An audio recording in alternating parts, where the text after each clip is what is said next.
The wind sighed through the ancient heart trees in the god's wood of Winterfell, their red leaves shivering as if to whisper omens only the old gods could decipher. Within the castle's great hall, a hush had fallen. Torches crackled along the walls, their flames casting dancing shadows across the heavy stone floor. Ned Stark stood at one end of the table, the light revealing the solemn lines in his face. He was a man of honor above all else, and tonight he had decided upon a choice that might shift the entire balance of the Seven Kingdoms. Word had reached him of King Robert Baratheon's plan to solidify ties between the North and the Iron Throne through marriage. It was not Ned's original wish to see his children so quickly bound by political arrangement, but he had grown to accept the inevitability of such alliances in these uncertain times. He had always hoped for simpler days, for the calm of winter to pass into an untroubled spring, yet the realm stirred with tensions he could no longer deny. Whispers of discontent ran rampant in King's Landing, rumors that Queen Cersei had grown too proud, that the Lannisters were grasping too firmly at power, and Robert, his old friend and comrade during the rebellion, was aging, his once indomitable spirit dulled by feasting and wine.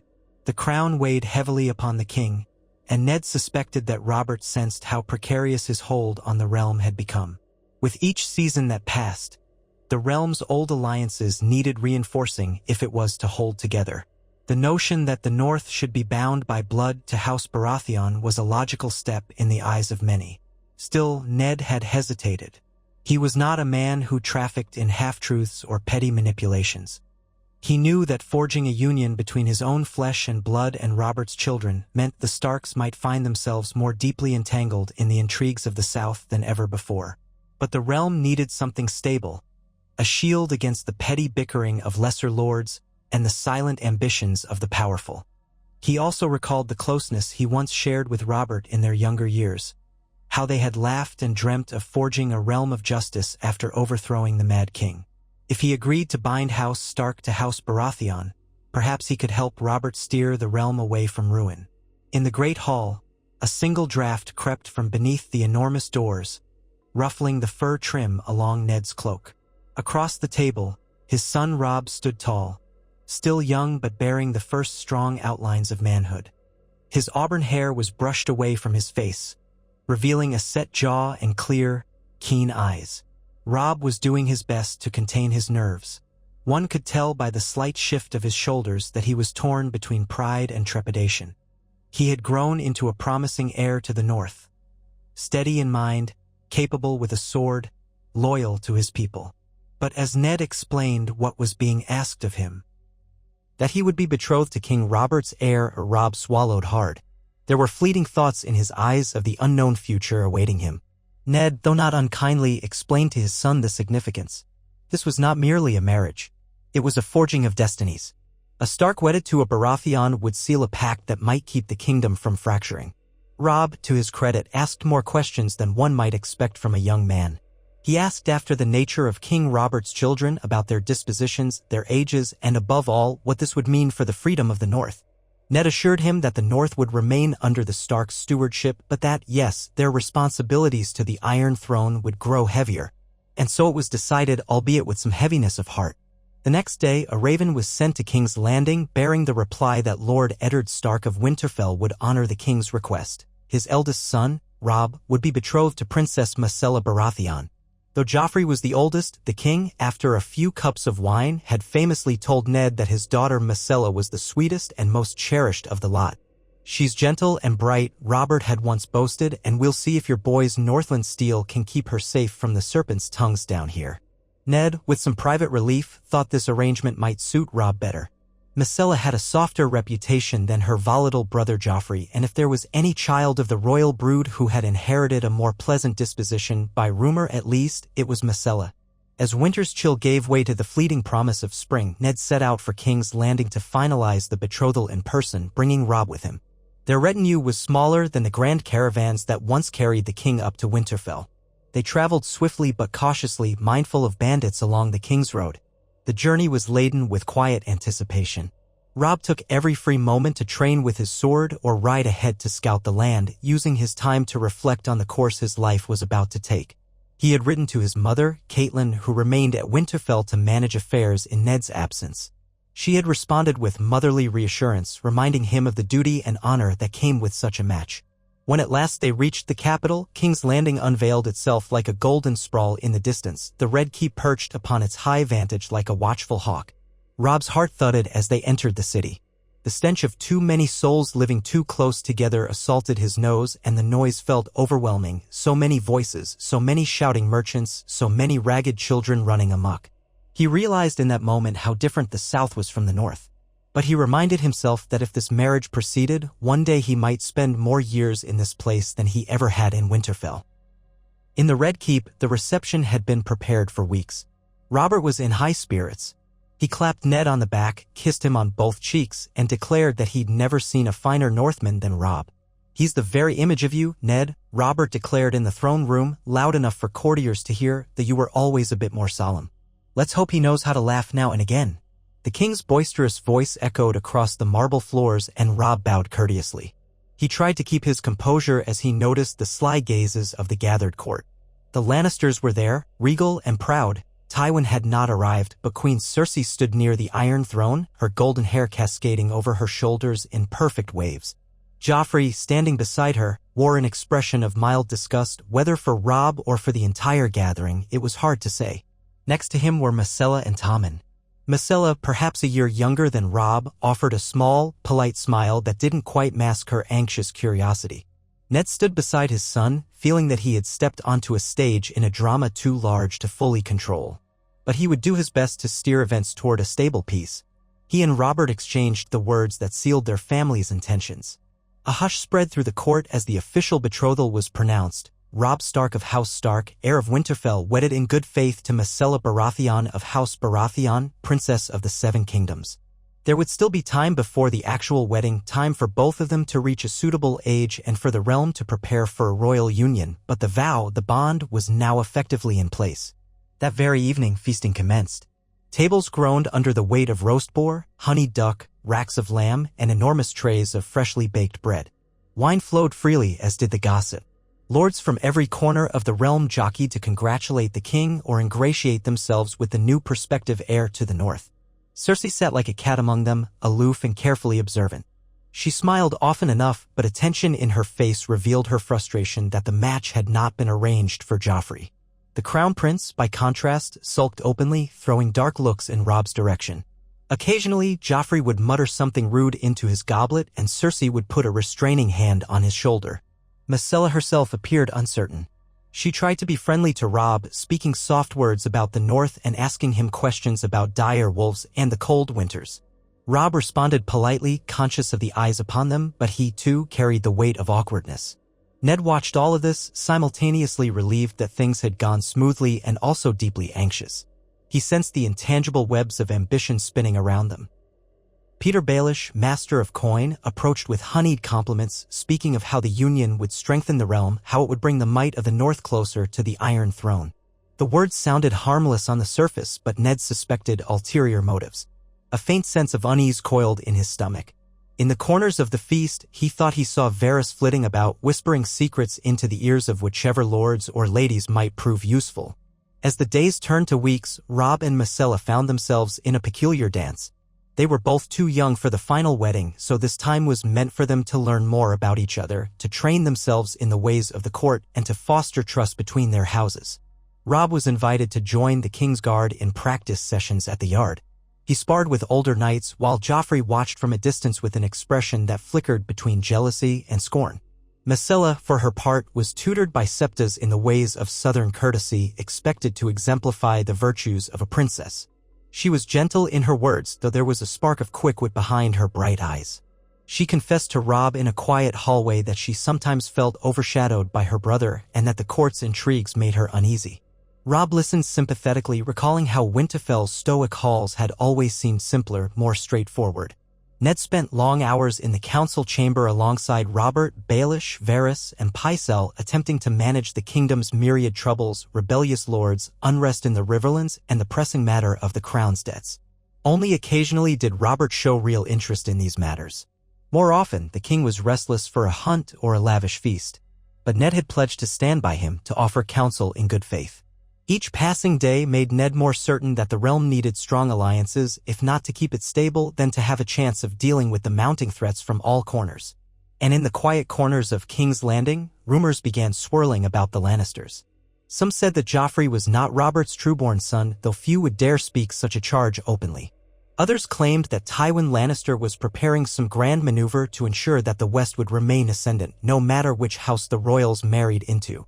Ned watched it all, troubled by how easily suspicion festered in this capital. He steeled himself with the thought that once the union between Robb and Myrcella was consummated, perhaps that would quell talk of such divisions. If the children of the two houses thrived, the realm might have a better chance of unity. Robb found himself training more diligently than ever before. He wished to prove to Myrcella and to the court that a northern lord was no mere savage from the snows. He was no knight, not officially, but he fought with skill and determination. His father's moral compass guided him, but so too did his desire to show that the blood of the first men was not something to be dismissed. In the yard, he bested some of the younger knights, earning a chorus of cheers from those who had gathered to watch. The Northmen who had traveled with him applauded proudly. From the sidelines, Myrcella offered him a small, genuine smile. Even Tommen cheered quietly for Robb. Joffrey, however, turned on his heel and left in disgust. As weeks turned to months, a certain uneasy status quo settled in. The lords at court recognized that the Starks were poised to become kin to the royal family. Some tried to curry favor with Ned and Robb, offering compliments and gifts. Cersei spent hours in private with Myrcella, presumably instructing her in how best to handle a husband, especially one from the stony north. Occasionally, Robert would drag Ned away for hunts in the Kingswood, where they'd ride and laugh, the king reminiscing about their younger days. For fleeting moments, Ned felt almost at peace, as if he and Robert were still those two warriors forging a new age. But the illusions would shatter each time they returned to the Red Keep's swirl of intrigue. Unbeknownst to many, Cersei's resentment grew. She had once hoped Joffrey would wed Sansa Stark, forging a direct bond with the North, ensuring that Cersei's son would have the loyal might of House Stark under his future reign. But now, the official betrothal was with Myrcella, a daughter, which made the lines of inheritance more complicated. It was an arrangement that seemed to place Robb Stark in a position that might overshadow Joffrey's eventual rule, especially if Myrcella somehow garnered more favor among the people. In public, Cersei played the gracious queen. In private, she seethed. She whispered to Joffrey of the untrustworthiness of Starks, feeding his anger. One night, in the secrecy of her chambers, she told Myrcella that all men from the north were brutes, that their hearts were as cold as their winters, and that a Baratheon princess should never trust them entirely. Myrcella, with tears in her eyes, tried to protest that Robb seemed kind, that he had done nothing but treat her with courtesy. Cersei's gaze hardened, telling her daughter that courtesy was one thing, but power was another. And in the Game of Thrones, power was everything. Myrcella nodded numbly, unsure how to reconcile her budding respect for Robb with her mother's whispered warnings. Eventually, Ned came to realize that staying permanently in King's Landing was impossible. Winterfell needed its lord, and the North needed its heir. But the king was insistent that the betrothed pair remain in close quarters for some time, that Myrcella learn something of the North, and that Robb become acquainted with the capital. A compromise was reached. In a year's time, Myrcella would travel north to spend several months in Winterfell, forging ties with the Northmen, learning their customs. Then the wedding could happen in either King's Landing or White Harbor, whichever the king deemed more suitable when the day approached. So the time came for Ned and Robb to take their leave, along with a select retinue of knights and guards. Robert insisted on one last feast, one last night of revelry to show his respect for the Starks. It was a grand affair, with minstrels, jugglers, and an endless supply of wine. Robb danced with Myrcella under the watchful eyes of the court, the music weaving a moment of fragile magic between them. Myrcella confessed she was nervous about traveling so far north in the future, fearful of endless snows and the rumors that the old gods haunted the forest. Robb reassured her that Winterfell was strong, that the people there were honorable, and that as long as she respected the old traditions, they would treat her kindly. "We have a seat of warmth," he said with a gentle smile. "The hot springs keep the castle walls warm, no matter how cold the wind howls outside." Myrcella's lips curved into a cautious grin. For a moment, they almost looked like a pair of ordinary young people speaking softly at a dance. But the illusions of normalcy never lasted long in the Red Keep. When dawn broke, they departed. The city gates opened for them, and they began their journey back up the King's Road toward the north. Robb rode at his father's side, glancing back only once to see Myrcella standing on one of the ramparts, flanked by her guards, gazing at the procession as it wound away from King's Landing. He wondered what she was thinking, whether she dreaded the day she would have to leave her home for the cold of the north, or whether she might be relieved to escape the tensions of the capital. Upon returning to Winterfell, life momentarily resumed its familiar rhythm. The people welcomed Ned and Robb with gratitude that their liege lords had come home safe. Catelyn greeted her husband with a loving embrace, though her eyes shone with questions about all that had transpired. Robb's younger siblings Bran, Arya, Rickon were eager to learn what had happened in the south. Sansa in particular was curious about the princess Myrcella. She had always dreamt of the courtesy and grace of the southern courts.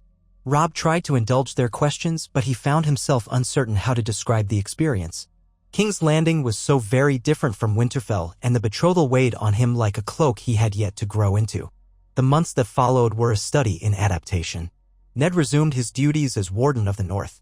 Messages from the capital arrived regularly, sometimes bearing the king's seal, sometimes bearing the careful words of the queen, occasionally something from Myrcella. In a letter addressed to Robb, written in a neat and precise script, Myrcella thanked him for his kindness, expressed her interest in seeing Winterfell, and teased him lightly about the fact that she had begun wearing thicker cloaks to prepare herself for the North's chill. Robb read that letter alone in his chambers, a faint smile tugging at his lips. Maybe, just maybe, this union could be more than a cold transaction. Yet the realm was never free from trouble. Reports of skirmishes in the Riverlands spread, carried by fleeing merchants. Houses quarreled over boundaries, and the Iron Throne's resources were stretched thin. The Vale was unsettled since Jon Arryn's passing, and Ned wondered if the cracks in the kingdom's unity were widening. Still, he reminded himself that the betrothal might help unify the realm. If the crown's resources were aligned with the loyal men of the north, that alone could serve as a deterrent to would-be rebels.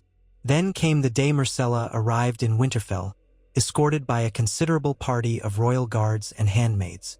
The approach of the procession sent rumors flying through the castle long before she set foot inside. Robb and his family gathered in the courtyard to greet her. The Northmen eyed the southern visitors with guarded curiosity, and the southern guards seemed equally unsure about the stern-faced men in thick furs. When Myrcella stepped down from her carriage, she wore a cloak lined with fur, something that must have cost a small fortune in King's Landing, but an absolute necessity here. She bowed politely to Lord and Lady Stark, and Robb stepped forward, offering her his arm as he guided her into the castle. Over the following weeks, Myrcella did her best to acclimate to northern life. She struggled with the cold, but she found Winterfell's hot springs enchanting. She was fascinated by the God's Wood, with its ancient weirwood at the center. She tried to learn the names of the northern bannermen who came to pay respects. Some took to her kindly, others regarded her with suspicion, questioning whether a Baratheon, by way of the Lannisters, could truly understand the North's ways. But Myrcella's gentle disposition won over many who had expected haughty disdain. She listened earnestly to old stories of the first men, of the direwolves that roamed the wild. More than once, she expressed awe at the notion that beyond the wall, strange and terrible things might lurk. Robb found himself spending more and more time with her.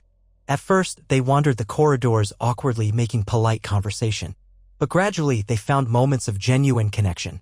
Out by the training yard, Myrcella watched him spar with his men. She clapped enthusiastically whenever he showcased his skill. Later, in the castle library, he introduced her to the genealogies of northern houses. She confessed that she had never realized how vast and storied the North was. One evening, they walked side by side through the Godwood. Myrcella shivered from the cold, so he draped his cloak around her shoulders. In that quiet, wooded sanctuary, they spoke softly, forging a fragile bond born out of mutual curiosity rather than courtly obligation. All the while, Ned observed discreetly. He saw something forming between them that went beyond the politicking of the match. He hoped it would continue to blossom and that their inevitable wedding would be more than the typical forced union of noble houses. Catelyn, too, recognized that the seeds of genuine affection might be taking root between her son and the princess. She counseled Robb to remain considerate of Myrcella's feelings to shield her from the harshest aspects of northern life until she grew used to them. Robb tried his best, but Myrcella surprised them all by insisting on seeing the real north, not just its tame corners. Amid these quieter developments, letters from King's Landing brought news of further unrest. Joffrey had been rumored to clash openly with certain lords in court. The Lannisters were rumored to be building alliances behind closed doors. Robert's health was said to be waning, his appetite for wine and the hunt was greater than ever, and his weight had ballooned. Some said he was a king in decline. Ned's face grew grim whenever these rumors arrived. He worried for his old friend and also for the stability of the realm. When Myrcella's time in Winterfell was nearing its end, a raven arrived bearing official notice that the king and a large retinue would be journeying to Winterfell for the final wedding ceremony. The time had come, apparently. She and Robb were deemed old enough by Southern standards, and Robert wished to make a display of unity, bridging north and south with a grand event.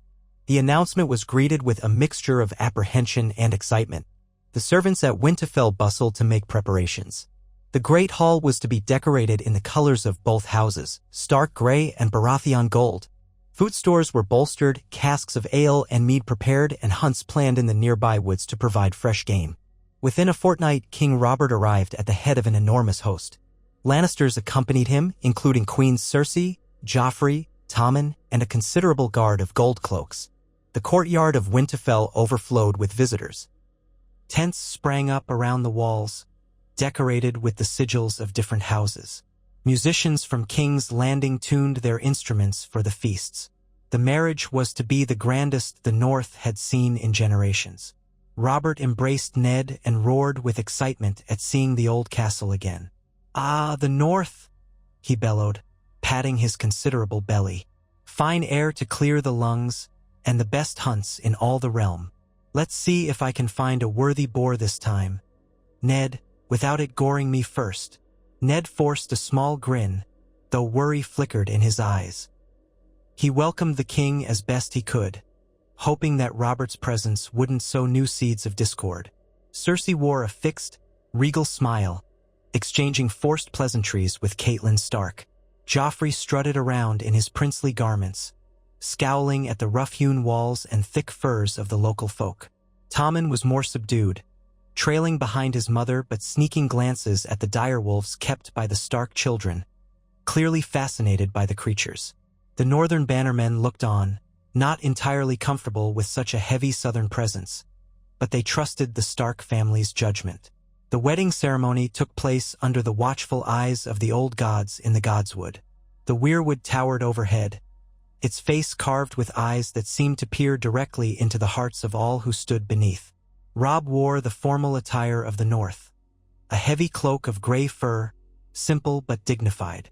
Myrcella was dressed in white and gold, with a cloak embroidered with the fiery heart of House Baratheon. She shivered slightly in the cool air, but Robb stood close beside her.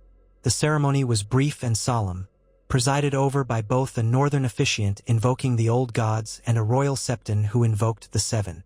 It was a symbolic melding of faiths that some found odd, but few dared to question.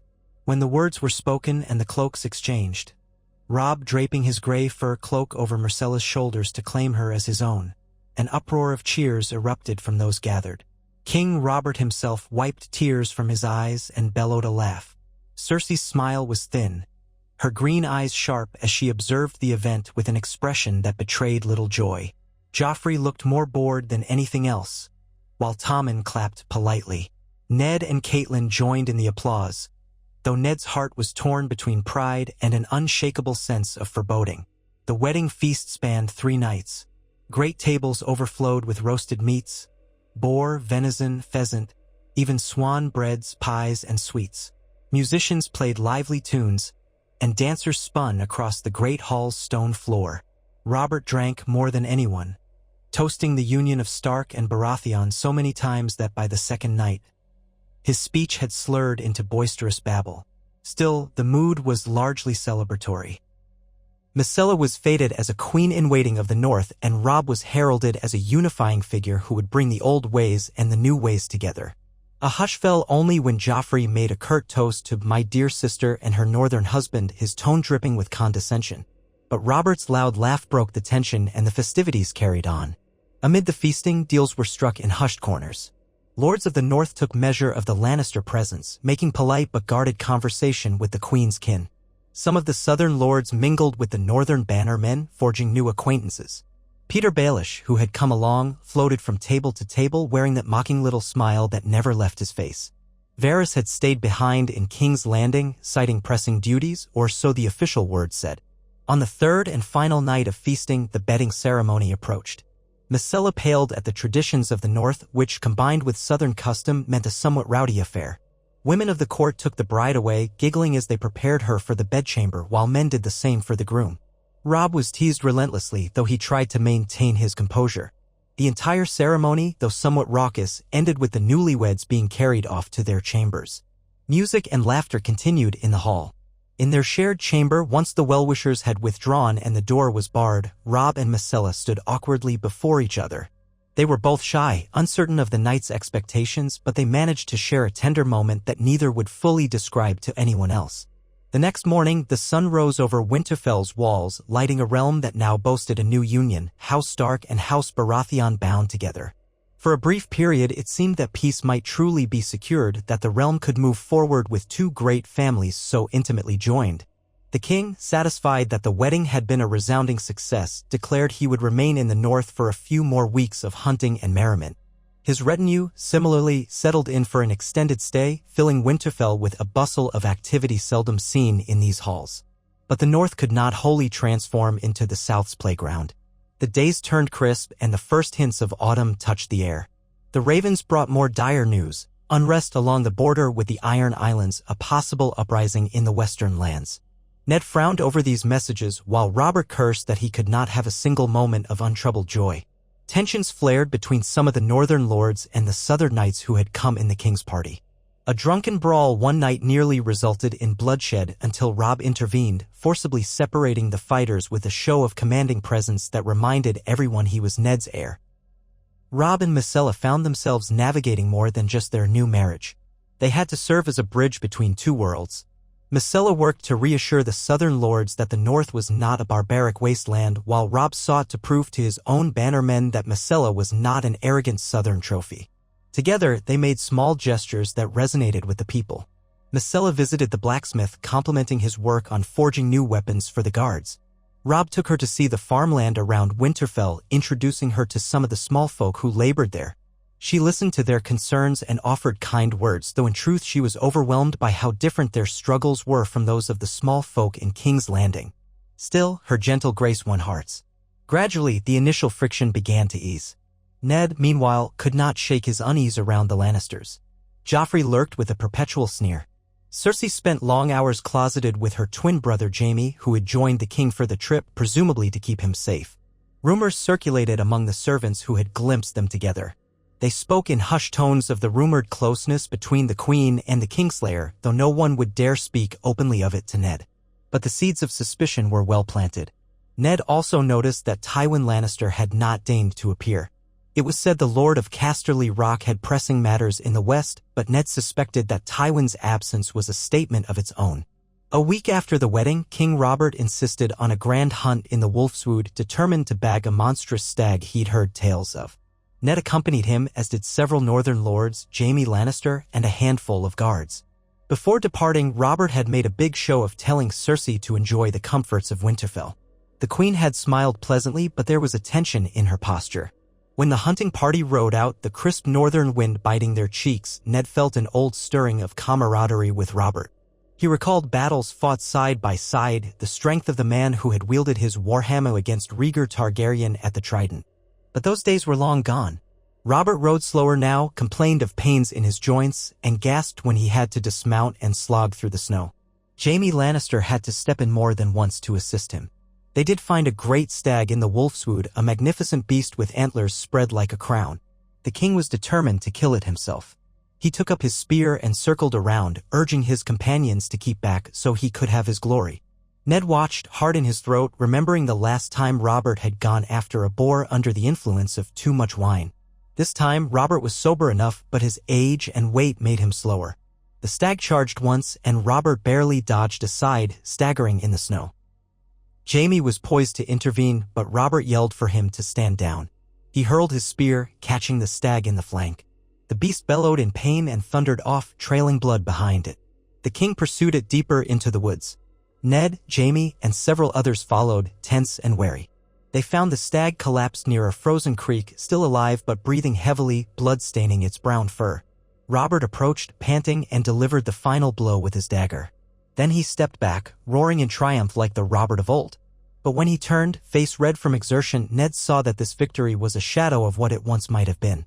Robert was an aging warrior chasing ghosts. They returned to Winterfell with the slain stag draped across a horse. The castle hailed the king's success, and that night, more feasting ensued, though on a smaller scale than the wedding. Robert, full of drink, bragged about the hunt to Robb and Myrcella, boasting that the symbol of House Baratheon still had the might to roam any wood and bring down any beast. Myrcella nodded politely, but her eyes drifted to the stained antlers and the dark smear of dried blood, a flicker of unease crossing her face. She had always been gentle-hearted. The sight of the stag's lifeless form bothered her more than she would admit aloud. Robb, too, regarded the spectacle with a measure of discomfort, understanding that it was meant as a demonstration of strength, perhaps even a not-so-subtle reminder that House Baratheon, or at least Robert, was not to be underestimated here in the north. As the days rolled on, it became clear that the king and queen would soon depart. Their retinue had begun to prepare for the long journey south, their wagons repacked with finery and supplies. Ned and Catelyn did their best to show courtesy to their guests, though there was an undercurrent of relief that the old routine might soon return to Winterfell. Myrcella would, of course, remain with Robb. The new Lady of Winterfell, as some began to call her, was to stand by her husband's side. That was the official reason, though Ned suspected Cersei would have preferred to bring Myrcella back if it were not for the wedding vows that bound her to the north. On the morning of their departure, Robert once again clapped Ned on the shoulder and told him how grateful he was for their renewed bond. "Our families are one now," he said, "and let any lord who dares stand against that be damned." Cersei gave Myrcella a stiff farewell, instructing her to remember all that she'd been taught in King's Landing and to never forget that she was a Baratheon and a Lannister before she was a Stark. Myrcella bit her lip, nodding dutifully but clinging to Robb's arm. Joffrey sneered and told his sister to enjoy the wolves and the snow, while Tommen gave her a sad hug. Then they were gone in a swirl of banners and a roll of wheels, leaving Winterfell oddly silent in their wake. The courtyard felt suddenly larger without the southern presence crowding it. The Northmen breathed easier. Robb and Myrcella watched from the ramparts as the royal procession faded into the distance. Myrcella's eyes glistened with unshed tears, part longing for her family, part anxiety about what lay ahead. Robb placed an arm gently around her shoulders. They remained there for some time, gazing out at the empty horizon. In the moons that followed, the newlyweds settled into a routine of shared governance. Robb was constantly learning from Ned how to manage the affairs of the north, from settling disputes among bannermen to preparing for the winter stores. Myrcella tried to offer a southern perspective when it might help. She wrote letters to her mother, her father, and even to Joffrey, receiving a variety of responses in return, some cordial, some cold. Though she often missed the warmth of the South, she discovered a sense of fulfillment in the quiet dignity of Winterfell's daily life. People here spoke plainly, and though they were wary of her at first, they gradually came to accept her as Robb's wife. Yet not all was peace. Rumors emerged of an increased Heir-born presence along the western coasts, raids that threatened trade. House Bolton in the Dreadfort was said to be stirring, though the details were murky. The king's letters from King's Landing became less frequent, and when they did arrive, they revealed Robert's frustration with the crown's debts and the cunning maneuvers of other lords at court. Robb grew concerned, wondering if war might be brewing. Ned, always solemn, reminded him that the realm had known only a fragile peace in recent years. The seeds of conflict were everywhere. Despite these uncertainties, the marriage of Robb Stark and Myrcella Baratheon became a symbol. In corners of the realm, people spoke of it as a sign that perhaps the Seven Kingdoms could remain united. That if the North and the Crown could share blood ties, maybe the waves of strife would recede. In King's Landing, however, the talk was more complicated. Court whispers implied that with Myrcella married into the North, the Lannisters had lost a piece of their hold over the royal line.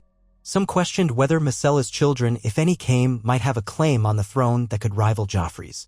Others worried that a strong northern alliance might challenge the power of the West. All of this reached Myrcella in bits and pieces through cryptic letters from her mother, which scolded her to remember her duties to House Baratheon and House Lannister. Myrcella, torn between old loyalties and new, found herself confiding in Robb more and more. She admitted her fears of being pulled apart by opposing forces. Robb, though sharing her anxieties, assured her that they would face the future together. He had grown fond of her, not just as a political partner but as a companion, someone who understood him in a way few others did. She was gentler than the northern ways, but that softness had become a comfort in a place where the wind cut through flesh like knives. Life in Winterfell carried on as the seasons changed. The nights lengthened, the air grew colder, and the first snows dusted the courtyard. Myrcella was astonished by the silence that enveloped the land when snow fell.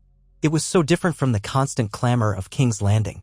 The hush, the white drifts piling against the ancient walls, the silhouettes of the weirwoods all seemed part of an old magic she had never known. Robb showed her how to wrap herself in furs, how to stay warm by the hearth, how to walk carefully on ice-slick ground. Some evenings they would sit by the great hearth in the hall, exchanging quiet words about hopes and fears. In the second year of their marriage, Myrcella became with child. The news sent ripples through the north and the south alike. The possibility that a child of House Stark and Baratheon would be born resonated with symbolic weight. Ned was overjoyed, but also worried for the realm that child would inherit. Catelyn fussed over Myrcella, offering motherly advice and ensuring the maesters gave her the best care. Robb hovered protectively, anxious at the thought of fatherhood, yet proud to carry on the Stark line with Myrcella. Messages flooded in, congratulating them. From King's Landing, Robert wrote with uncharacteristic emotion, expressing how thrilled he was at the thought of a grandchild with northern blood. Cersei's letter was more measured, a polite acknowledgement of the news, but devoid of warmth. Joffrey's letter never came. Tyrion Lannister, however, did write, witty if somewhat guarded in tone, expressing a desire to see the child someday if circumstances allowed. As Myrcella's belly swelled, so too did tensions across the realm. Raids by the Ironborn intensified, and rumors of Tywin Lannister amassing forces in the west would not die. The Riverlands were restive, with lords uncertain whether they should rally to the crown or consider new alliances. The Eyrie was all but closed off, with Lady Lisa Arryn refusing to engage in wider politics. In the north, the lords remained loyal to House Stark, but they eyed key developments beyond the neck warily. Then, in the depths of winter, a raven arrived bearing grave news. King Robert was dead. The message was brief and formal, recounting that the king had succumbed to a sudden fever. The details were vague, but the sense of shock was palpable. Ned read the words aloud to his family, his voice trembling with grief. He remembered the strong, jovial man he had once known. Myrcella burst into tears, for while she had known her father's flaws, she had also cherished his jovial affection for her. Robb felt a wave of dread, realizing that Joffrey would now ascend to the throne, if indeed that was the will of the court and the realm. The north mourned, but war drums soon echoed from the south. Cersei crowned Joffrey within days of Robert's passing. Whispers claimed that Robert's death had been anything but natural, that he had been weakened, that the Lannisters had moved swiftly to secure power.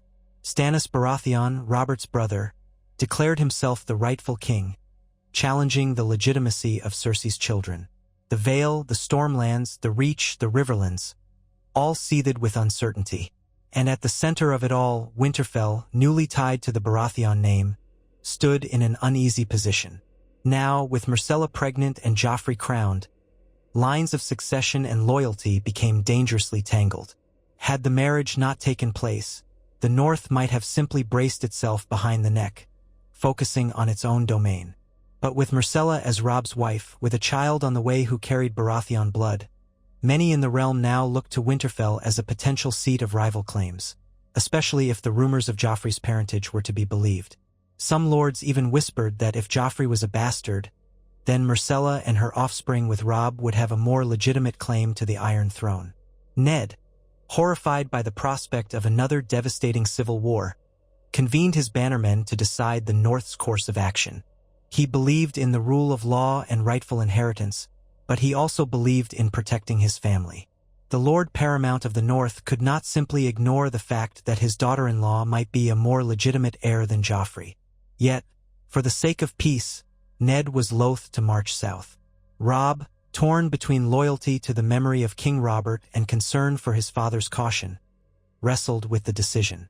Myrcella, in her advanced pregnancy, was distraught, afraid that any move would endanger her unborn child. Events moved rapidly. Messages from King's Landing demanded that House Stark affirm Joffrey's right to the throne. Another raven arrived from Dragonstone, where Stannis implored Ned to recognize him as the rightful king and cast down Cersei's brood as pretenders. In the west, Tywin Lannister mustered armies to protect the interests of House Lannister and King Joffrey. The realm seemed poised on the precipice of open war. In a council of the Northern Lords, Ned presented the stark choice before them: remain neutral, declare for Joffrey, or declare for Stannis. The lords argued vehemently, but few voiced support for Joffrey. The stories of his cruelty had reached them, and many believed the rumors that he was not Robert's true son. Yet openly supporting Stannis was also perilous, as it would mean direct conflict with the Lannisters. Some suggested rallying behind the unborn child of Robb and Myrcella, setting themselves as a third claimant. Ned vehemently opposed the idea, not wanting to plunge the realm into a war of aggression for a crown his family did not seek. In the end, they decided to try for a middle path, to demand a great council where the lords of the realm could gather to determine the rightful succession. Ned and Robb composed letters asking for peace, urging that no one break faith until the council could be convened. Ravens were sent to every corner of the Seven Kingdoms. Many feared their pleas would fall on deaf ears. War, once stirred, was not easily contained. Days turned to weeks. Myrcella's pregnancy approached its term. The roads south were thick with marching armies. Joffrey had executed certain lords who spoke out against his claim. Stannis landed forces in the Stormlands. The Riverlands braced for Lannister incursions. Chaos reigned, and within Winterfell's grey walls, Myrcella fell into labor. It was a difficult birth, lasting through a night of shrieking winds and howling wolves. Maester Luwin did all he could to ease her pain. Robb paced outside the chamber, pale with worry. Ned and Catelyn prayed in the godwood. Finally, at dawn, the cries of a newborn rang through the corridors. A girl was born, skin pale as snow, hair the color of auburn with faint streaks of gold that hinted at her mother's lineage. Myrcella was weak but alive, clutching the child with trembling arms. Robb knelt beside her, tears in his eyes, relief washing over him. They named the child Lyanna Baratheon Stark to honor Robb's aunt and to reflect her dual heritage. She was a symbol of the union that had been forged, a living testament to Ned Stark's choice to tie House Stark to House Baratheon. As word spread of the birth, the Northern Lords rejoiced that the line was secure. Yet the tensions beyond Winterfell's walls did not subside. Some in the realm whispered that the child had a stronger claim to the Iron Throne than Joffrey. Others scorned the notion. While winter winds rattled the shutters, the new family huddled around the babe. Myrcella, exhausted, felt relief that her child was safe, yet dread gnawed at her heart. She could sense the realm being pulled apart like wolves tearing at a carcass. Robb cradled his daughter, vowing to protect her from the storm that threatened to engulf the Seven Kingdoms. Ned looked on, love and fear mingling in his gaze. He wondered if this innocent child would one day be thrust into a war for a crown she did not seek. Despite their best attempts at neutrality, events spiraled. Stannis marched on King's Landing, proclaiming himself the rightful king. Tywin Lannister's armies ravaged parts of the Riverlands to cut off any support for Stannis. Lord Walder Frey, ever the opportunist, played both sides. Rumors of Renly Baratheon also staking a claim emerged, though the timing was unclear. And in the north, the call to arms could no longer be ignored. The lords who had once demanded action against the Lannisters pressed Robb to raise his banners to avenge King Robert if Joffrey was indeed illegitimate. Some claimed the child Lyanna was the realm's rightful heir, but Ned and Robb would not countenance an open claim on the Iron Throne for her, especially with Myrcella still recovering from childbirth. Yet the Lannisters made the first move, labeling the Northern Lords traitors. Joffrey commanded that Robb Stark present himself in King's Landing to bend the knee or face the might of the crown. A letter arrived, sealed with wax and bearing the stamp of the lion and stag. It demanded that Myrcella return to the capital as well or face charges of treason. This missive was read aloud in the Great Hall. An audible growl rippled through the northern bannermen. The notion that House Stark would surrender its newly wedded daughter-in-law, mother of their future heirs, was unthinkable. Faced with impossible choices, Ned and Robb concluded that war had indeed arrived. The North would not bow to a king they believed was neither rightful nor just. They would stand by their own. And so, on the cusp of spring, when snow still lingered but the worst of the winter had passed, the northern banners were called. Horns echoed through the mountains and valleys, summoning the Umbers, the Boltons, the Mormonts, the Karstarks, and all the old houses. War horses stamped in the courtyard as ravens took flight to muster an army.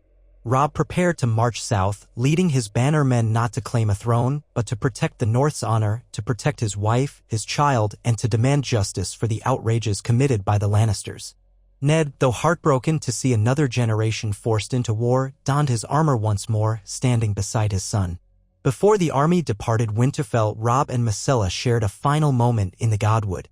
She held their child, swaddled in a thick fur, her eyes filled with worry for what might come. Robb promised that he would do all in his power to secure a lasting peace. Myrcella clutched his hand, tears brimming, remembering all the nights she had spent imagining that her marriage could unite the realm in harmony. Now, she feared the union would instead tear the kingdom apart, for she was Baratheon, he was Stark, and the forces arrayed against them were formidable. With a final, trembling kiss, Robb left his wife and daughter in the care of his mother and the trusted guardians of Winterfell. The gates opened and a procession of northern knights and soldiers spilled forth, led by the young lord of Winterfell. Direwolf banners fluttered in the cold wind and the men chanted Robb's name as they set a course southward. Ned rode at his side, silent but resolute, recalling the wars of his youth and the blood price that had to be paid then for victory. This time, the stakes felt even higher. And so began the war that would hinge on the question of rightful kings, on the rumors of bastardy, on the allegiances forged and broken. At the heart of it all stood a marriage that Ned Stark had once arranged in the hope of preserving peace. Robb Stark and Myrcella Baratheon had forged a bond that could have been the realm's salvation. Now, with the realm fracturing, they found themselves at the center of a storm that threatened to consume them. The child they had brought into the world was both a symbol of unity and a catalyst for deeper tensions, for no child of House Stark and House Baratheon could be ignored in the great Game of Thrones. The road south beckoned with the promise of peril, and soon the land would run with the blood of those who fought for crowns and power. In Winterfell, Myrcella held her daughter close, listening for news of battle, praying for her husband's safe return. In the southern courts, Cersei Lannister plotted ways to secure her own children's rule and to eliminate any threat from the Starks. Stannis declared his cause just, brandishing the fiery heart of the Lord of Light. And all across the Seven Kingdoms, lords and ladies wondered whether the betrothal that had once seemed a source of stability had instead lit the spark that would engulf them all. Such was the legacy of Eddard Stark's choice, the union of Robb Stark and Myrcella Baratheon, a marriage destined to shake the foundations of the realm.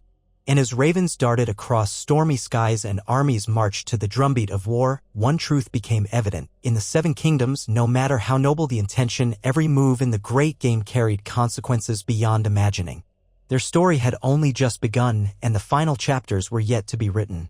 When dawn broke over the snows outside Winterfell, the courtyard rang with the sounds of men saddling horses, sharpening steel, and gathering provisions for the march south.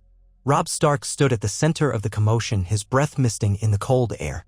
Beside him was Ned Stark, his father, the Lord of Winterfell, who had once been Robert Baratheon's most trusted friend.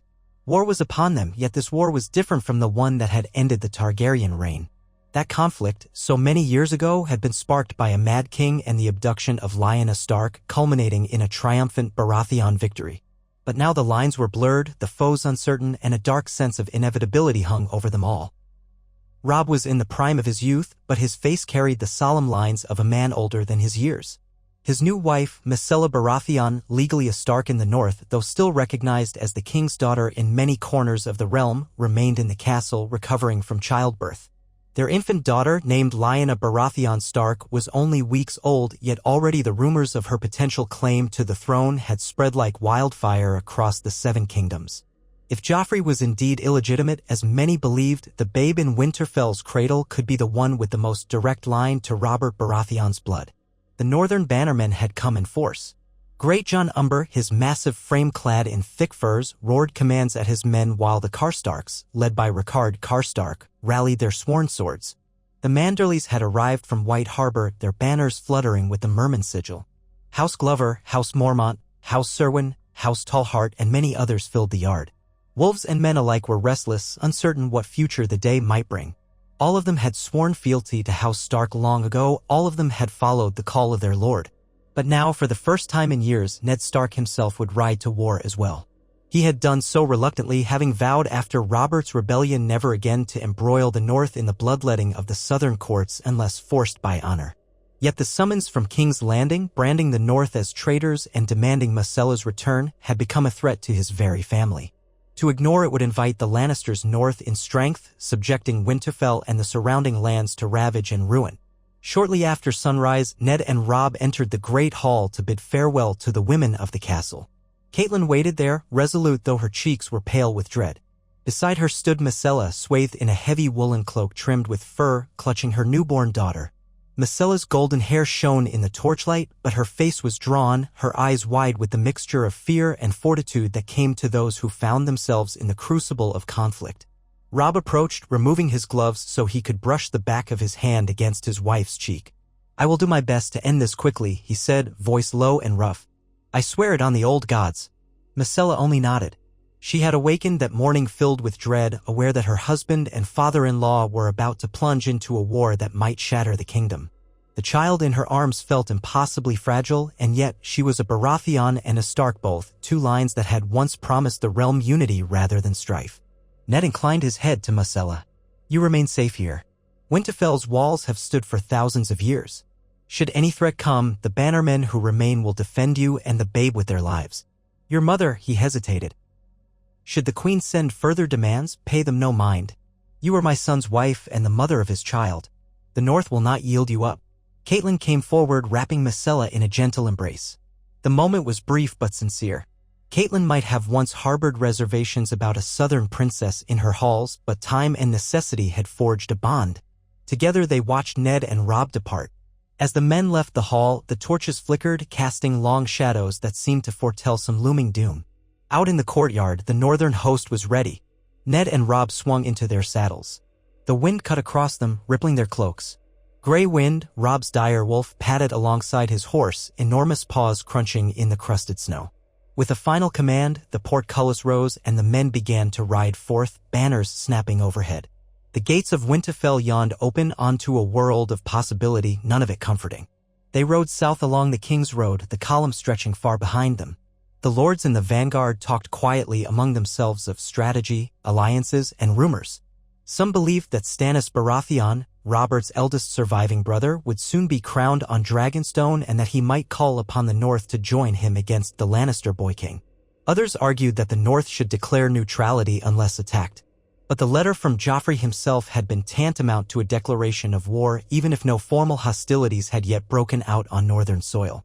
The Great John was all for a swift campaign, ride hard for the Riverlands, link up with the Tullis at Riverrun, and strike westward to catch the Lannisters off guard. Rickard Karstark worried that they should also keep watch for the Ironborn. Balon Greyjoy had never been shy about seizing opportunities when the realm was in turmoil. Ned listened to these discussions silently, measuring each piece of counsel.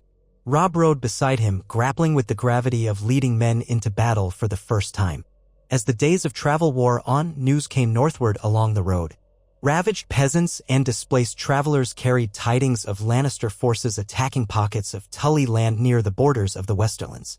The Riverlands, always vulnerable, had become a battleground for skirmishes between Lannister bannermen and those sworn to House Tully.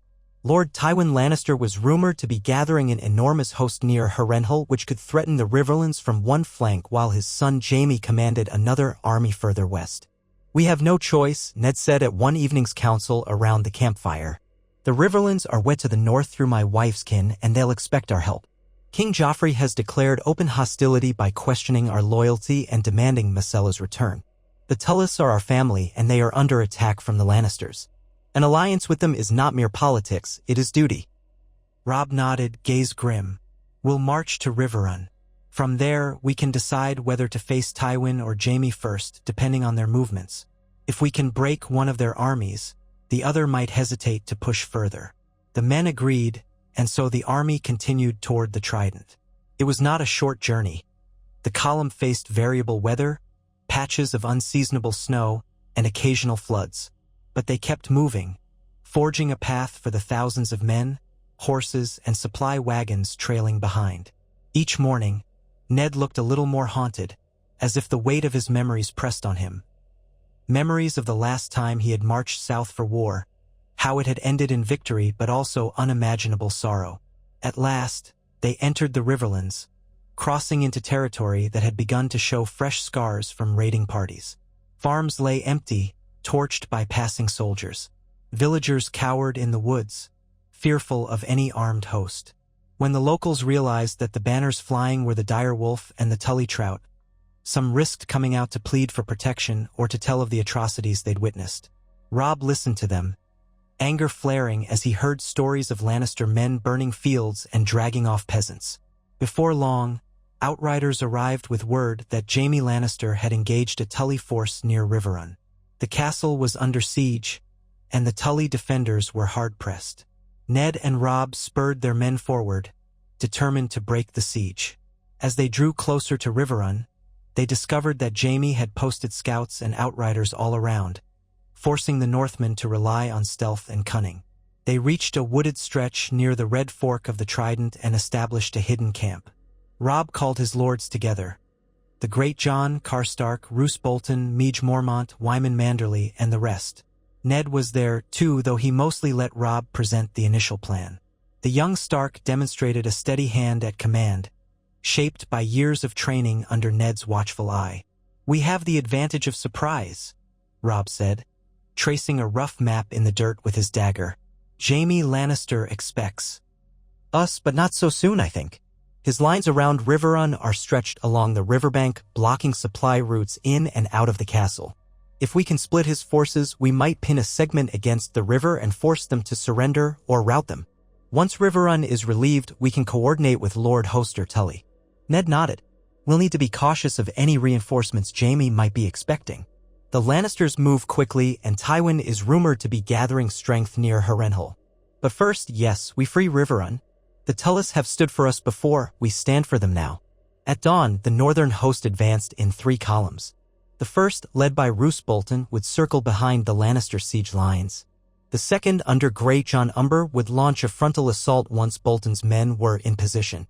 Robb, Ned, and their personal guard would lead the central force, aiming to break through to Riverrun's gates. Horns sounded in the early morning light, and the men surged forward. What followed was chaos: the clang of steel, the cries of men and horses, the wet churn of mud beneath boots. The Lannisters were indeed taken by surprise. Jaime Lannister, hearing horns from multiple directions, galloped through his lines, trying to organize a defense. Riverrun's drawbridge dropped, and a sally of Tully knights charged out to join the battle, banners snapping. The defenders within the castle, long cooped up by the siege, fought with ferocity. Robb's sword flashed as he fought among the thickest of the fray.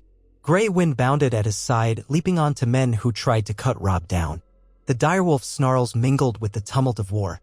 Ned Stark, older but still formidable, wielded the sword ice in broad sweeps, his face grim beneath his helm. He had learned at the Tower of Joy, at the Trident, and at many battles before that to keep his composure. He could not see his friend Robert in the ranks or recall the heady rush of rebellion. This was a different war, but just as bloody. The Lannisters fought hard. Jaime was in the vanguard, clad in gilded armor, a sword in each hand. Men said he was as swift as a viper in battle, and more than once Ned or Robb caught sight of him cutting down a Northman or a Tully. But the North's surprise assault, combined with the Tully sortie, proved overwhelming. Cries of retreat began to echo among the Lannister lines. Some tried to flee toward the fords of the Red Fork, only to find Bolton's men blocking them, flaying man banners raised high. Others tried to rally around Jaime, but he was forced to fall back as the North pressed relentlessly. Finally, with half his men scattered or dead, Jaime gave the order to withdraw. The broken remnants of the Lannister siege lines streamed westward, leaving behind wagons, tents, and the bodies of the fallen. Riverrun's gates opened fully, and Hoster Tully, Lord of Riverrun and Catelyn Stark's father, was carried out on a litter to greet his rescuers. Illness had confined him for months, but his mind remained sharp enough to see who had lifted the siege. Behind him came Edmure Tully, battered but triumphant, face streaked with sweat and dirt. Ned dismounted and offered a respectful bow. "Lord Hoster," he said, "the North stands with the Riverlands as always." Hoster coughed into a linen cloth. "You've come in good time, Ned. And by the gods, is that Robb?" His voice trembled with both exhaustion and pride as he took in the sight of the young Stark lord. The boy is grown indeed, and leading an army at that. Robb inclined his head, cheeks still flushed from battle. "We're glad to find you safe. Our forces took Jaime Lannister off guard, though the fight was hard enough. He has withdrawn west, but we can't say how far he'll go before regrouping." Edmure clasped Robb's arm. "He'll lick his wounds for a time, but the Lannisters will be back. More to the point, Tywin is out there. We've heard rumors of him rallying near Harrenhal, which would place him south of us on the Trident. They made their way inside Riverrun's walls. The courtyard was cluttered with signs of the recent siege, broken weapons, piles of rubble where catapult stones had struck, wounded men groaning on makeshift pallets. Healers bustled about, triaging the casualties. Even though victory was theirs for now, the toll of battle was steep. As Robb's men sought to organize the captured Lannister stores and tend to the injured, Ned and Robb accompanied the Tullis into the Great Hall. The hall smelled of stale smoke and unwashed bodies, a testament to the deprivations of a castle under siege. But the Tully banner still hung proudly. Hoster settled onto a cushioned seat, every movement costing him a grimace of pain. Edmure stood by, gingerly rotating a shoulder that had taken a glancing blow from a mace. Ned spoke quietly, mindful of the old lord's frailty. "We have enough men to hold Riverrun now, if you'll allow it. But we must think of what comes next. The North didn't march down here solely to relieve Riverrun. We must also counter the Lannister threat to the realm." Hoster managed a wan smile. I remember your sense of duty, Ned. And I see it alive in your son. This union, Stark and Tully, has saved Riverrun from the noose today. The Riverlands stand with you as we always have. Edmure exhaled, looking from Ned to Robb. Jaime's defeat here is a serious blow to the Lannisters' immediate plans, but Tywin's host is the real hammer. We should brace for another attempt. If Tywin decides to march north, he might try to cross the Trident at the Ruby Ford or even attempt some crossing near Harrenhal. If we can hold the fords, we could deny him easy passage. The northern lords gathered again in council that evening. Torches lit the faces of men still bearing the sweat and blood of recent battle. Wine and ale were passed around in moderation, but the mood remained tense. Great John Umber voted for an immediate strike westward to chase down Jaime before he could regroup. Rickard Karstark suggested fortifying the fords. Roose Bolton, his voice always as soft as a whisper, proposed more cunning measures, perhaps a feigned retreat to lure Tywin into a trap. Ned and Robb weighed the options. The Tully lands were threatened not only by the Lannisters but by the possibility that the South might become a patchwork of warring kings. They had word Stannis was mustering at Dragonstone, though no one yet knew if he had crowned himself. Balon Greyjoy's intentions remained shrouded. The Vale, under Lisa Arryn, stayed hidden behind the Bloody Gate. The Reach and Dorne had not declared for either side, though there were whispers that Renly Baratheon, youngest of Robert's brothers, might stake a claim if Joffrey's legitimacy were broadly questioned. Eventually, they decided on a plan. Half the northern force under Roose Bolton would remain near Riverrun to guard against any new assault. Ned and Robb, along with the bulk of the cavalry and certain bannermen, would move eastward to secure the fords along the Red Fork and the King's Road, anticipating that Tywin might strike there. If Tywin could be held, Jaime, badly bloodied from the siege relief, would be unable to launch further assaults without support from his father. The Tullis would reorganize their defenses, gather levies from the local lords, and perhaps send envoys to treat with any potential allies. As the new plan took shape, Robb felt the strain of command settle deeper on his shoulders. He found a moment alone with Ned in one of Riverrun's corridors, where the flicker of torches cast shifting shadows on the walls. "Father, I've tried to be strong," Robb said quietly. "But this war already feels heavier than I imagined. Every step we take leads us further into a labyrinth of enemies, Lannisters in the west, the Iron Throne in King's Landing, and I don't even know what Stannis or Renly might do. We're outnumbered, aren't we?" Ned placed a hand on his son's shoulder. "The Lannisters have great wealth and numerous bannermen, yes. But we have loyal lords, and we've proven we can outmaneuver them at times. We have to fight wisely. I marched with your grandfather in Robert's rebellion when all seemed lost. We overcame the Targaryens by forging strong alliances and outlasting them on the battlefield. And now, with your mother's kin behind us, we might do the same." His voice lowered. "You've done well so far, Robb. I'm proud of you." That flicker of praise steadied Robb. He took a breath and nodded, resolving not to show the cracks of doubt in front of the men. He reminded himself that Myrcella and their child waited in Winterfell, depending on him to stave off the Lannisters' wrath. At dawn, the forces split as planned. Roose Bolton, his pale eyes inscrutable, took command of those who remained with the Tully defenders. Ned and Robb rode east with the majority of the cavalry, crossing the river and heading for the strategic fords. The journey was a grim one. They encountered more evidence of marauding forces. Villages burned, fields salted, and terrified small folk huddled in the charred remains of barns.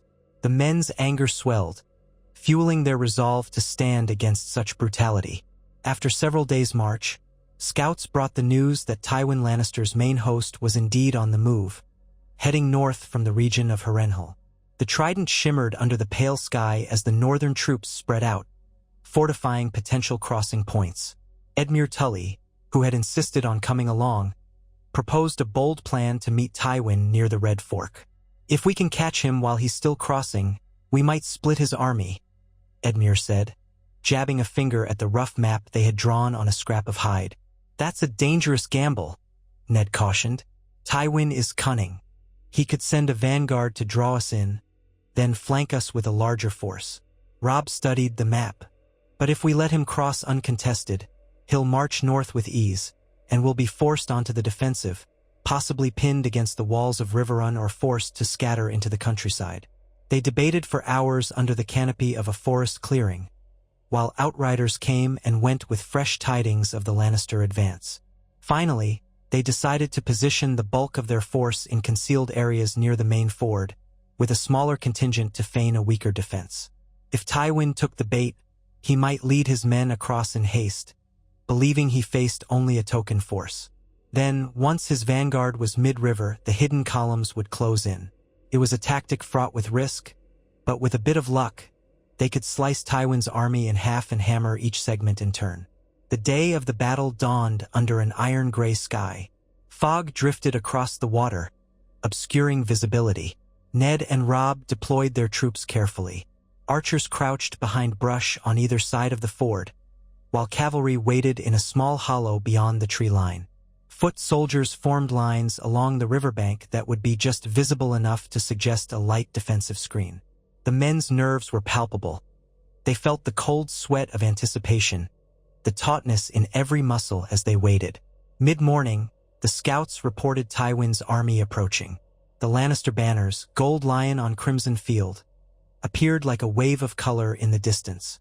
War horns brayed, and the thunder of hooves carried across the plain. It was a vast host, more numerous than Jaime's force at Riverrun. Tywin himself rode at the front, clad in ornate armor of black and gold, flanked by bannermen from the Westerlands. Behind them rolled siege engines and supply wagons, indicating they planned to campaign for quite some time. From his vantage point in the trees, Robb tensed. This was the largest army he had ever faced, and the weight of that reality pressed on him. But he would not waver now. Ned was at his side, silently watchful, his face set like stone beneath his helm. The signal came from the outriders. Tywin was sending a vanguard of mounted knights to test the ford. The knights waded in, water churning around their horses' legs, lances held high. The small northern force on the far bank pretended to scramble, firing a few arrows, forming a shaky line. The knights charged, hooves splashing, and the northern line fell back in feigned alarm. Emboldened, the Lannister knights pressed forward, calling for more of their companions to cross. Soon, hundreds of Lannister men-at-arms entered the river, followed by another wave. That was the moment. From the brush, archers stood and loosed volleys of arrows that arced overhead, raining down on the men in the water. Horses screamed, knights toppled. From Ned's position, trumpeters sounded the call. The hidden cavalry under Robb's direct command charged, hurtling out of the hollow in a thunderous wave of hooves and steel. The Great John roared a war cry, while Rickard Karstark's men joined in on the opposite side. Chaos seized the ford.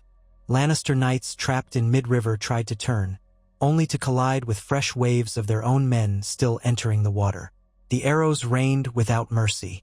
Then Robb's cavalry crashed into the flank of those who had already crossed, cutting them off from the main host. The water turned red with blood, swirling around fallen horses. In the midst of it all, Tywin Lannister recognized the trap. He bellowed orders, signaling some of his men to pull back. But it was too late for many. A portion of his vanguard was pinned against the shore by Robb's cavalry and hacked to pieces. On the far side of the river, Ned Stark led his own contingent in a flanking maneuver, rushing downstream to a shallower crossing that the Lannisters had left lightly guarded. He crossed swiftly, attacking Tywin's main formation from the rear. The fighting was vicious. The Great John barreled through lines of Lannister infantry, his massive sword cleaving men left and right. Karstark's riders cut off pockets of Lannister bowmen. Edmure Tully's men, though fewer in number, harassed the Lannisters from the forest edge, picking off commanders and standard-bearers. Tywin rallied what forces he could. Surrounded by his elite guard, he fought with cold precision, aware that if his command structure collapsed entirely, the entire host might disintegrate. Men died screaming on both sides. No trap was without cost, and the Northmen paid in blood too. By midday, the sun had burned off the morning fog, revealing a battleground littered with corpses. The swirl of banners showed that, despite heavy losses, Tywin was managing a fighting withdrawal, trying to extricate the remnants of his army before it was entirely surrounded. Ned Stark, leading a wedge of horsemen, spied Tywin's banner and spurred forward, intent on capturing or killing the Lannister patriarch if possible. A ring of heavily armored knights closed ranks, protecting Tywin from the attackers. Ned's blade, ice, clashed with the shield of a Lannister guard, sparks flying. In the ferocity of the melee, he nearly broke through, but Tywin's men pressed him back, giving their lord enough time to pull away. Elsewhere, Robb fought to keep coherence in the northern ranks. In the swirl of battle, he spotted a cluster of Lannister reinforcements who had managed to cross downstream. Shouting commands to reform, he led his cavalry to slam into that group before they could flank the North's archers. The clash was brutal, and Robb narrowly avoided a poleaxe that whistled past his head. Grey wind lunged at the soldier who wielded it, dragging the man down. Blood splattered the ground. By late afternoon, the Lannisters had broken. Survivors fled south or west, leaving behind the wounded and the dead. Tywin himself escaped with a sizable rearguard, but his attempt to cross the Red Fork and march north had been shattered. The North had won a second major victory, though the cost was high. The field was strewn with bodies, men of both sides, knights and lords, common archers, and horses. The smell of gore thickened the air, and carrion crows began to circle in the darkening sky. Soldiers moved among the injured, offering water or a quick death if nothing else could be done. Ned Stark, dismounting with stiff limbs, oversaw the grim aftermath. Robb, breathless and streaked with dirt and blood, pressed a hand against a cut on his forearm. Adrenaline still surged in his veins, but the enormity of their deeds weighed on him. 2 battles now, both won by cunning and courage. The men hailed him as they passed, some calling him the Young Wolf. Yet in Robb's mind, the victories felt precarious. Tywin might have lost a large chunk of his force, but the man was cunning enough to regroup elsewhere or to ally with other southern lords. Even so, the Northmen exulted. They had faced 2 Lannister armies, first Jaime's at Riverrun, then Tywin's at the ford, and beaten them both. Around the campfires that night, men spoke of Robb Stark as a natural-born commander, one who had inherited Ned's honor and a measure of the old rebellion's fire. They also spoke in hushed tones of Ned Stark returning to the battlefield as though the quiet warden of the North had reawakened the specter of his youth. In the command tent, the mood was both triumphant and grim.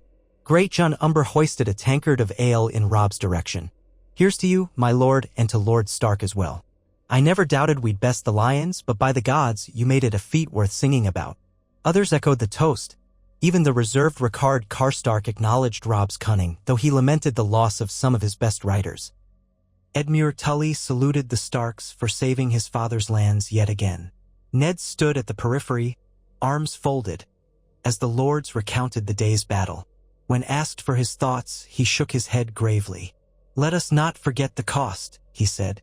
"We have men to bury, families who will mourn them. Our victory is necessary, but no cause for revelry beyond reason." Robb nodded.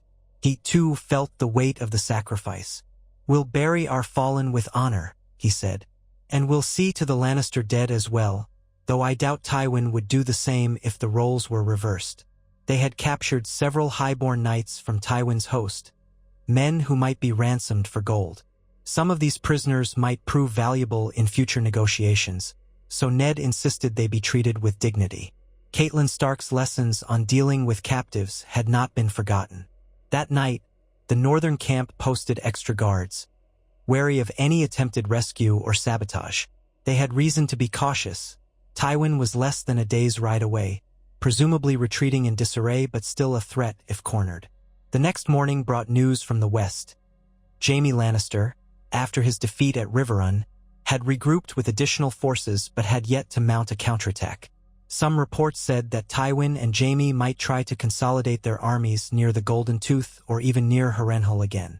Others claimed that they were calling banners from the Reach, though House Tyrell still had not declared for King Joffrey.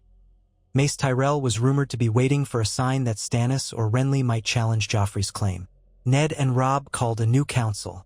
It was time to decide whether to press the advantage deeper into Lannister-held territory or remain on the defensive and secure the Riverlands. They had won 2 grand engagements, but open war across the 7 kingdoms was only beginning.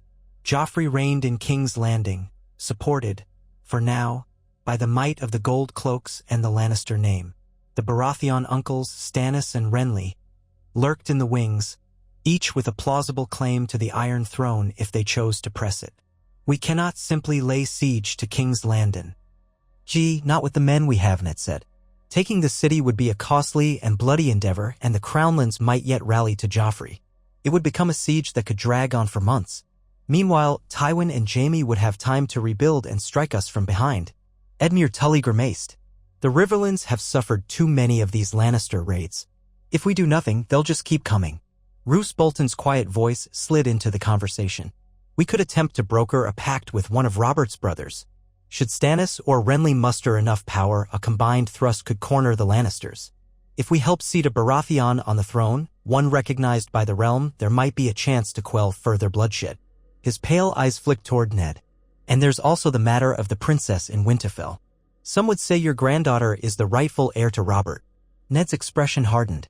She is an infant, Bolton, newly born. And I'll not throw her name into this maelstrom as a claimant to the Iron Throne. That was never my intention, nor Robb's. We marched to defend ourselves and our allies, not to claim crowns. Robb spoke quietly. There are too many who already whisper that Myrcella's daughter is the true heir if Joffrey is false. But we will not risk the child in a war of ambition. He paused, noting the thoughtful glances among the lords, some of whom might have been swayed by the notion of crowning a babe of Stark and Baratheon blood. We want only to secure the safety of the North and the Riverlands our own. If Joffrey refuses to relent, we might have to find other ways to break his hold on the throne. But let's not forget, King's Landing is heavily fortified and well supplied. The Assembly agreed to hold their position for the moment, gathering fresh supplies from the surrounding region, waiting to see if Tywin or Jaime dared approach again. Meanwhile, scouts and ravens would be sent to gauge the attitudes of Stannis and Renly. If either brother seemed willing to ally with the North or offer more legitimate kingship than Joffrey, Ned and Robb might consider backing them, especially if that meant a swift end to the bloodshed. The days turned into a tense lull. The northern host dug in along the river, fortifying positions and creating pickets against surprise attacks. Messages from Riverrun and Roose Bolton indicated that Jaime had retreated westward, perhaps rejoining Tywin to consolidate. One letter from Riverrun carried news that Walder Frey, the cantankerous lord of the Twins, was angling for some advantage in all this. He had allowed safe passage to certain Lannister riders in exchange for gold, or so the rumor went. Such duplicity caused an uproar among the northern lords, but Ned counseled caution. Walder Frey's crossing was strategically vital, and turning him into an enemy could open a dangerous hole in the lines of communication. Amid these external uncertainties, Robb's thoughts often drifted back to Winterfell. He worried for Myrcella and their child, though he trusted in the castle's walls and the bannermen who remained behind. The memory of Myrcella's anxious face the day he departed would not leave him. He penned letters, sending them north by Raven, recounting what had transpired, assuring her that he was still alive and that the North had triumphed in 2 battles. The ravens that returned carried her delicate script, describing how the days in Winterfell passed, how the baby grew stronger and seemed healthy. Myrcella wrote that she found solace in the Godwood, where the ancient heart tree's carved face made her feel as though unseen eyes were watching over her and her daughter. In one letter, Myrcella mentioned that Queen Cersei had sent a curt missive demanding that Myrcella renounce her marriage to Robb and return at once to King's Landing. The tone of the letter was more threat than plea, an accusation that Myrcella had betrayed her rightful king and brother. In response, Myrcella had burned the letter in front of Catelyn's eyes. Her mother-in-law had approved. Winterfell remained steadfast; they would not give Myrcella up. When Robb read this, he burned with anger at Cersei's audacity, but also with pride at Myrcella's quiet courage. Meanwhile, Ned Stark was not immune to his own share of worry. He still remembered the secrets he had once uncovered in King's Landing, the suspicions about Joffrey's parentage, the dark rumors that had surrounded Cersei and Jaime. Those secrets had died with Robert, or so Ned believed. He had told no one but certain trusted friends what he'd discovered, hoping to avoid sowing chaos. Yet now, ironically, the realm was embroiled in chaos anyway, sparked by the widely held suspicion that Joffrey was not Robert's son. If that knowledge became common currency, then the entire war might shift, for it would delegitimize Joffrey completely. But how to prove it? Ned had no direct evidence, only the recollection of old genealogical records and his personal confrontation with Cersei, which had ended inconclusively when Robert died. If events continued this way, perhaps the truth would emerge on its own. In any case, he had a war to fight, and that war demanded all his attention. Time moved slowly in the war camp, and the men's morale began to waver as they waited without a clear plan to strike next. Then, one late afternoon, a messenger arrived under a flag of truce, a lean man with a Lannister sigil upon his cloak. He was escorted into the presence of Ned and Robb, who stood in the command tent with their principal lords. The man bowed stiffly, clearly fearful for his life. He produced a sealed letter, which he claimed was from Tywin Lannister, offering terms. "These terms, sirs," he said, voice trembling, "are for a cessation of open hostilities. Lord Tywin wishes to treat for peace, or at least for an armistice. He acknowledges that the North has proven formidable in battle. He suggests a parley." A hush fell. The gathered lords exchanged hard stares. Tywin Lannister, always known for his ruthless cunning, rarely offered peace from a position of weakness unless he had some scheme in mind. Ned took the letter, breaking the wax seal. He read it in silence, then passed it to Robb. The gist was straightforward. Tywin proposed that if the North and the Riverlands would withdraw to their own territories and swear not to march on King's Landing, the Lannisters would cease hostilities and refrain from further raids. The letter made no mention of Myrcella's return or Joffrey's claims, beyond some vague promise of respecting the North's choice in alliances. "It smells of a trap," muttered Rickard Karstark. "He's trying to buy time to rebuild his armies." Roose Bolton inclined his head, lips forming a thin smile. "Perhaps we should see what else he might offer.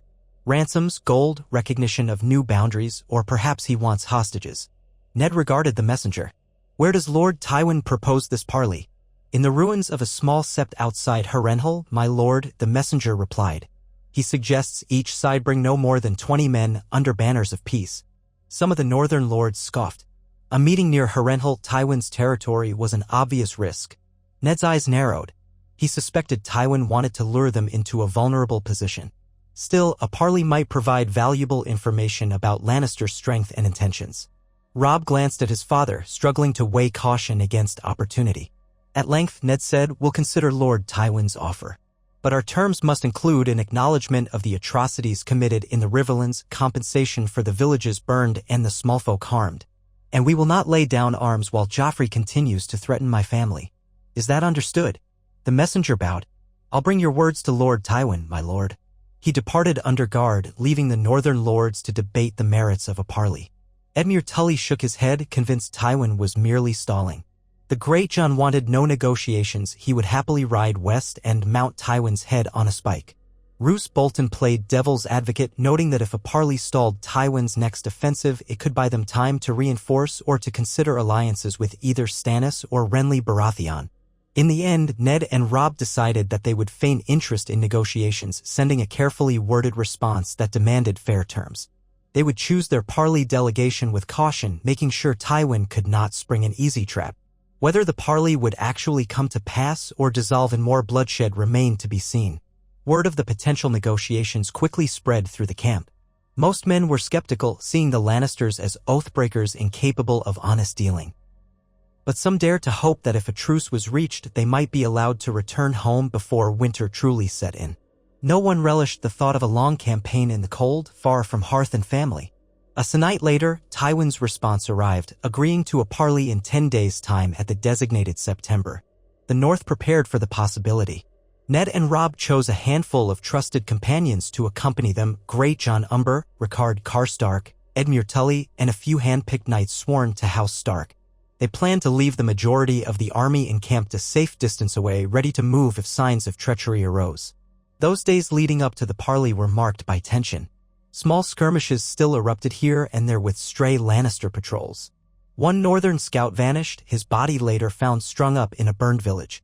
In response, Edmure Tully wanted to call off the parley altogether.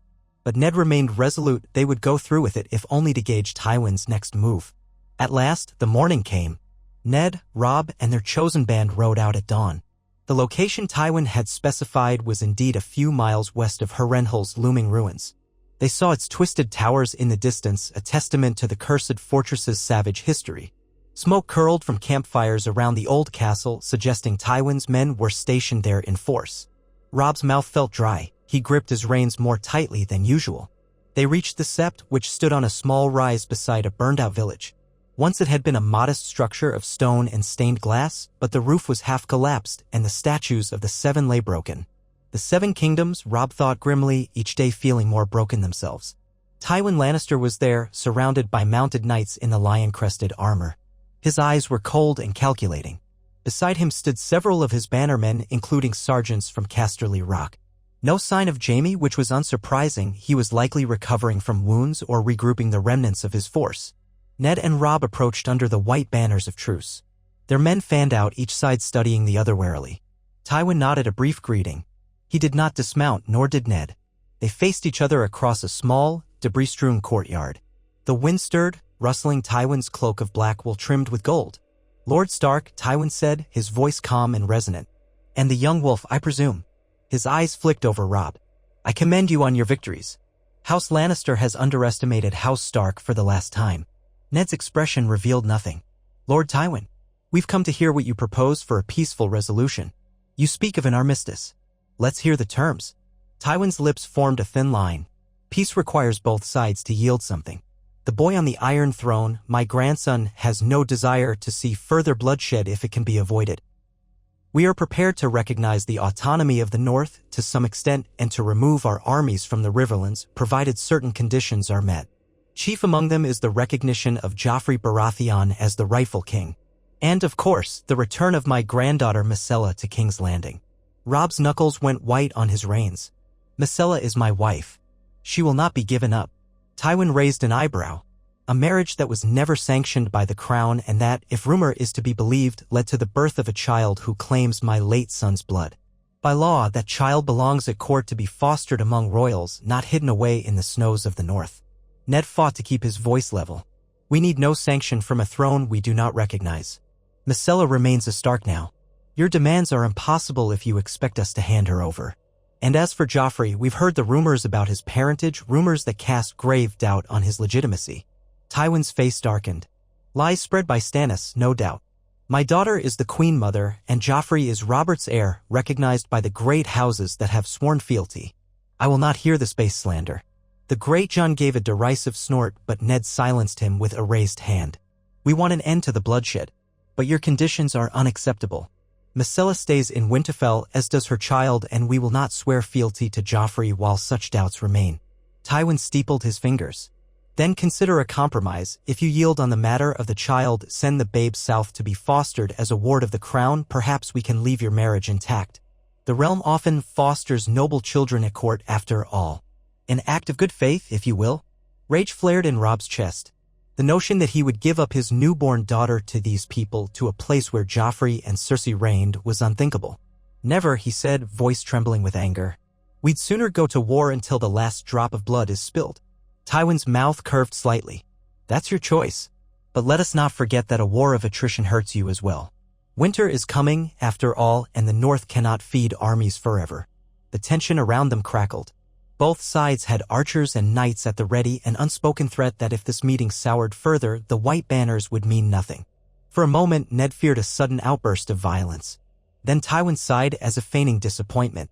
"It seems your terms and ours do not align, Lord Stark," he said. "I propose a temporary ceasefire. We'll withdraw from the Riverlands, what remains of our presence there, for one moon's turn, provided you do not advance further south or toward King's Landing.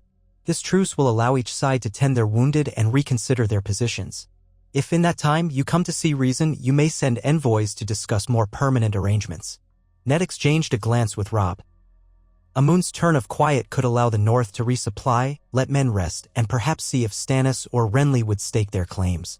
If either brother mustered enough forces to challenge Joffrey, the North might avoid a direct siege of King's Landing. Moreover, every day that passed was another day for Myrcella and the babe to remain safely in the North, beyond the Lannisters' grasp. "We will accept a month's truce," Ned said at last, keeping his voice firm. "During that time, you withdraw all Lannister forces from Tully lands, and we do not advance beyond the Trident. If either side violates these terms, the truce is void and war resumes." Tywin nodded. "Agreed." Though the words sounded civilized, a deep undercurrent of hostility lingered. Everyone present sensed that this was no real peace, merely a pause to regroup. Still, a pause might save lives, at least in the immediate term. They parted without ceremony, each side turning back with their retinues. Robb held his temper until they were well away from the sept, then he cursed under his breath. "A fosterage," he muttered, seething. "They want to rip our daughter away and bring her to that pit of vipers." Ned exhaled slowly. "Tywin is testing us. He knows you won't concede. But it also reveals what they fear. A child of Stark and Baratheon blood is a threat to Joffrey's claim.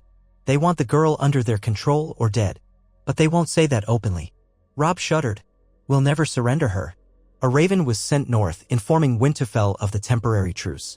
Robb wrote to Myrcella explaining the outcome of the parley, assuring her that the Lannisters had backed down for the moment. In truth, he knew a bigger storm might loom on the horizon, but at least they had bought time. Days passed without fresh attacks. True to Tywin's word, Lannister men withdrew from certain Riverland villages, though local lords reported sporadic raids continuing in remote areas. The northern host remained vigilant, rotating patrols along the Trident.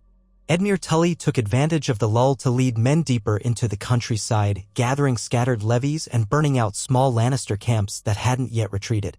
A few heated disputes erupted over whether such actions violated the truce, but Ned maintained that Tywin's partial withdrawal was incomplete, thus Edmure was merely reclaiming Tully land. Amid this uneasy calm, new ravens flew in from the coastal regions, bringing ill tidings. The Ironborn had begun raiding along the Neck and the Stony Shore, harassing small villages. Reports also mentioned Balon Greyjoy's longships sighted near Bear Island. Lady Meage Mormont, alarmed by the threat to her homeland, clamored to return north with a portion of the forces. "The Iron Islanders always strike when the kingdom is divided," she growled. "We shouldn't have turned our backs on them." Ned and Robb conferred. The last thing they wanted was to divert men away from the Riverlands when the threat of Lannister aggression still loomed. But they could not leave the north undefended, especially with Balon Greyjoy stirring. A compromise was reached. A detachment of northern troops would accompany Lady Mormont back to Bear Island and the surrounding shores to organize a coastal defense. Communication lines with Winterfell had to be secured or risk the entire north becoming vulnerable. Thus did the war expand on yet another front, an ever-growing tapestry of conflict.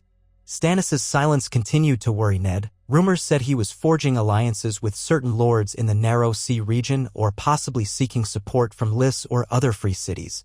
Some insisted he had turned fervent under the influence of the Red Priestess Melisandre, adopting a fiery religion that unsettled traditional lords. Meanwhile, Renly Baratheon appeared at Highgarden, according to travelers' tales, sporting a crown of golden roses and claiming the loyalty of the Reach. So far, no direct approach from either brother had arrived.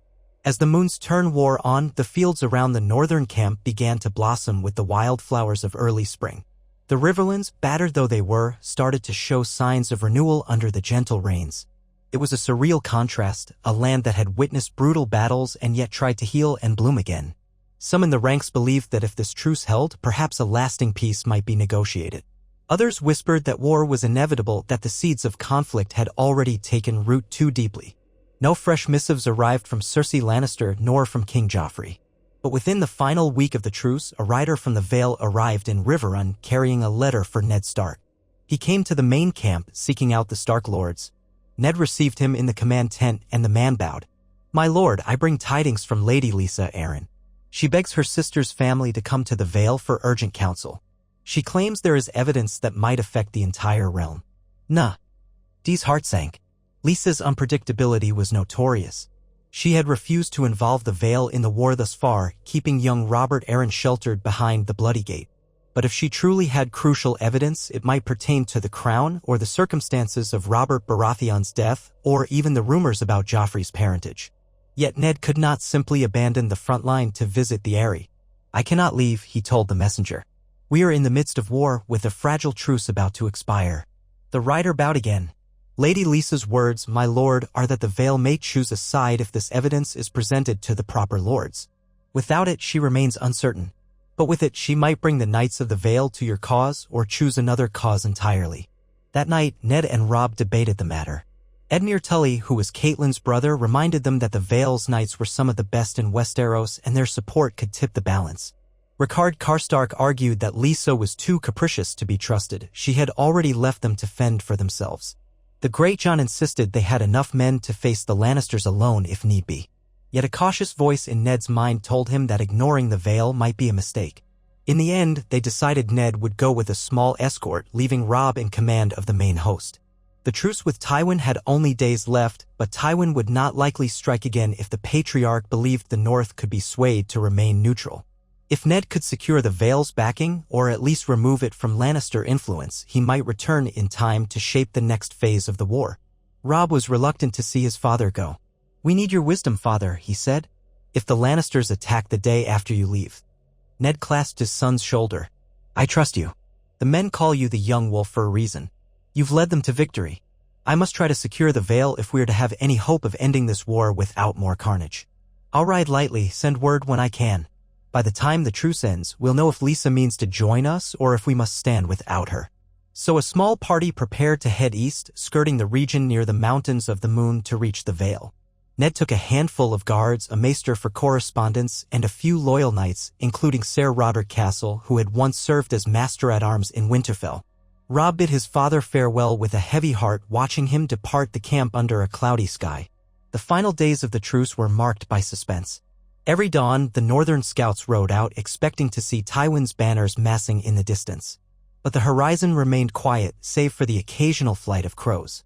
Men of the North and Riverlands used the respite to prepare fortifications, sharpen weapons, and share rumors of how the war might spiral next.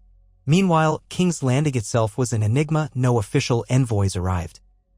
Tales circulated of Joffrey's cruelty toward courtiers, of the dismissals or disappearances of those who spoke out. Robb found moments, in the stillness of early morning, to write letters to Winterfell. He told Myrcella of the tension in camp, of his father's journey to the Vale. He wrote that, no matter how dark events seemed, thoughts of her and their child gave him strength. A day before the truce was set to end, he received a raven from Winterfell. Myrcella's words glowed on the parchment. She missed him terribly but was resolved to endure. She said their daughter was growing quickly, with auburn hair and bright eyes that seemed to be turning green, a meld of Stark and Baratheon. Myrcella wrote that the babe would soon begin to coo, and she dreamt of the day Robb could see it himself, not merely read about it in letters. He read that letter in the privacy of his tent, gripping the parchment so tightly that his knuckles whitened. This war had to end somehow. He longed to be with his family, to teach his daughter about the North, to show Myrcella the simple joys of life away from the southern intrigues. But the realm seemed determined to drag them all into a storm of crowns and swords, a tempest that might swallow them whole. At sunrise on the day the truce expired, no new message arrived from Tywin. The northern pickets saw no sign of an approaching army. Robb stood on a small rise, gazing over the makeshift palisade the men had constructed. The air carried a faint chill, a reminder that spring in the Riverlands was never far from the memory of winter. He felt a knot in his gut. Was Tywin truly holding back? Or had he shifted his strategy entirely? The day passed quietly, too quietly. Soldiers joked that maybe the Lannisters had turned tail for good. Others guessed a cunning maneuver was underway. As dusk fell, watchfires flickered, and Robb made the rounds, speaking with each guard station. The men seemed tense but prepared. He was returning to his tent when a rider galloped into camp, nearly toppling from the saddle. The poor man was a sentry from an outlying post, and he gasped out that a large Lannister force had been spotted marching north along the western bank of the Green Fork, heading in the general direction of Moat Cailin, the key defensive choke point that led into the north. If the Lannisters bypassed the main Stark Tully army, they might attempt a daring strike up the neck, potentially linking with the Ironborn or cutting off the northern homeland. Robb's blood ran cold. Tywin must have marched west, joined Jaime, and then swung around the area to approach from a direction they hadn't expected. If the Lannisters got to Moat Cailin first, they could block the route home and trap the northern army in the south. Worse, if the Ironborn were raiding from the coasts, Winterfell itself could be in jeopardy. He summoned his banner men at once, heart pounding. Tywin has broken the truce on the western bank, he said, voice grim. He's heading for the neck. If we let him pass, the north will be at his mercy. The Great John slammed a fist on the table. Then we must ride, and fast. We can't let him close off our route home. Ricard Karstark nodded. Aye. Without Moat Cailin, returning to defend Winterfell would be a nightmare. We'd be stuck south of the neck with no supply lines. Roose Bolton's pale eyes flickered. This was cunningly done. He let the truce expire without attacking us here, then slipped around our flank. We'll have to race him to Moat Cailin or find a way to block his path further south. Robb looked at the hastily drawn map. We have to force a confrontation. We can't wait for him at Moat Cailin. That fortress is old and not easily supplied for a siege. Tywin might bypass it or starve us out. We have to meet him on the field if possible, somewhere west of the Twins, perhaps, or near the Salt Spear if he tries to navigate the wetlands. But we need to move now. The men nodded, albeit with worry etched on their faces. Edmure Tully volunteered to remain behind with a portion of the Riverlords to guard the region against any second Lannister thrust. The rest of the northern host would move with all speed northward, trying to intercept Tywin. The order was given, and the camp erupted into frenetic activity. Tents struck, horses saddled, wagons packed in the dim glow of torchlight. They departed before midnight, a long line of riders and foot soldiers marching north by northwest under the waning moon. Tired as they were, they pressed on, halting only briefly for rest or to water the horses. Scouts raced ahead to track Tywin's movements, leaving coded signals at certain crossroads for Robb to follow. The columns trudged across fields and shallow rivers, the men cursing the thick mud that clung to boots and hooves. In the hush between commands, Robb heard only the pounding of blood in his ears. Myrcella and his daughter were in Winterfell, presumably safe behind the ancient walls, but if Tywin found some way past Moat Cailin, or if the Ironborn took advantage to assault the northern heartlands, that safety might be an illusion.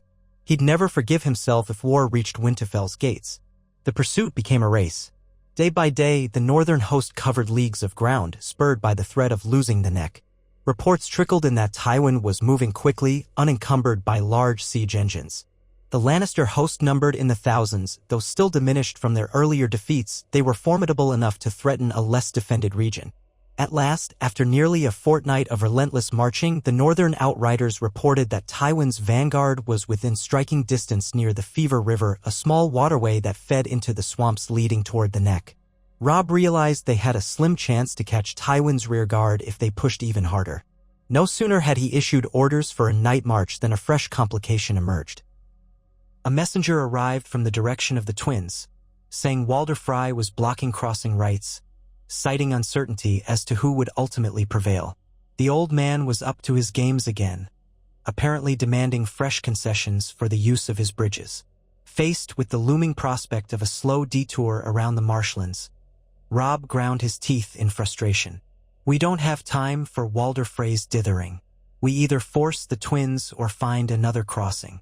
If we lose ours, Tywin may slip through. The Great John suggested smashing through the Twins by force, but Rickard Karstark pointed out that the Freys held a strategically vital crossing. If they bogged down in a siege, Tywin would gain days of lead. Roose Bolton floated the idea of sending a small negotiation party to gain passage, perhaps offering gold or a marriage alliance.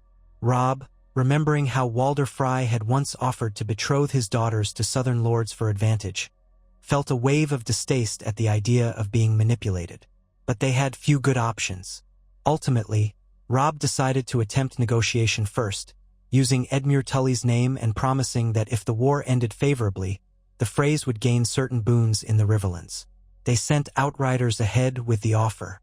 To their grudging relief, Walder Frey responded more positively than expected, likely because he feared the retribution if House Stark and Tully won the war without him.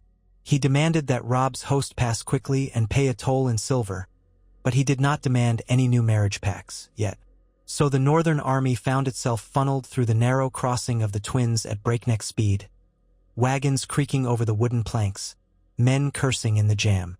The crossing took nearly 2 days, and Walder Frey's brood watched from the battlements with calculating expressions. Robb resisted the urge to glare up at them, mindful that any slight could cause the old lord to close his gates. When at last the last wagon rumbled off the bridge on the far bank, Robb ordered the column onward. Scouts had more news. Tywin had slowed his pace, uncertain perhaps of the best route through the boggy terrain.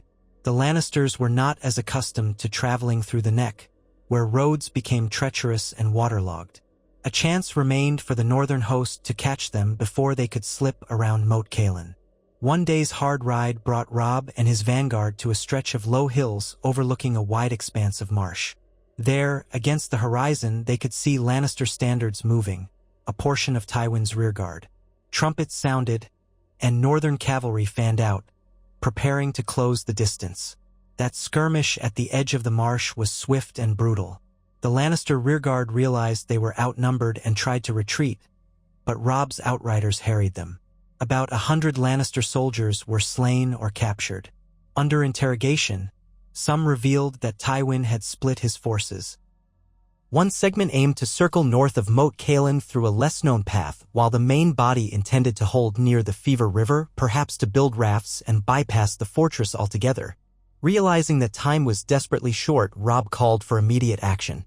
He would lead a large detachment in pursuit of Tywin's main force near the Fever River, while Rickard Karstark and Roose Bolton took the rest to guard the approach to Moat Cailin, ensuring the fortress was held or reinforced. They parted ways hastily, each group determined to thwart the Lannisters' incursion. Robb's detachment rode hard, guided by local scouts who knew the swampy terrain. More than once, they had to double back from flooded marshes or hidden sinkholes. The men pressed on, grim with the knowledge that every hour mattered. At last, near dusk on the third day of this chase, they came upon the outskirts of Tywin's main camp. Smoke rose from cooking fires and the smell of damp permeated the air. Tywin had chosen a patch of drier ground on which to organize what looked like a pontoon crossing or raft-building effort. The Fever River was sluggish but wide, snaking through reeds and soft mud. A single wooden causeway stretched partway in, left behind from older times. Robb conferred quickly with his officers. They had the advantage of surprise if they acted immediately. If Tywin's men finished their crossing, they could vanish into the trackless marshes beyond, emerging on the far side of Moat Cailin. No one had expected the Lannisters to attempt such a route, but Tywin's cunning had once again found a gap. Now, if Robb could catch them mid-crossing, it would be reminiscent of the trap at the Red Fork, a chance to cut them down in vulnerable terrain. The men formed up quietly, taking positions along a half-dry ridge. Twilight deepened and torches flickered in the Lannister camp below. Finally, Robb signaled the attack. Horns blared and the northern cavalry surged down the slope. Archers in the rear loosed arrows into the startled Lannister lines. Tywin's men scrambled to form ranks, but in the darkness and mud, confusion reigned. It was a savage fight. The ground swallowed the hooves of war horses, men slipping and sliding in the reed-choked bog. The Grey John led the charge on one flank, his laughter echoing as he swung a massive battle-axe. Robb, with Grey Wind at his side, cut through the lesser knights, searching for Tywin's banner. The disorganized Lannister lines buckled under the weight of the assault.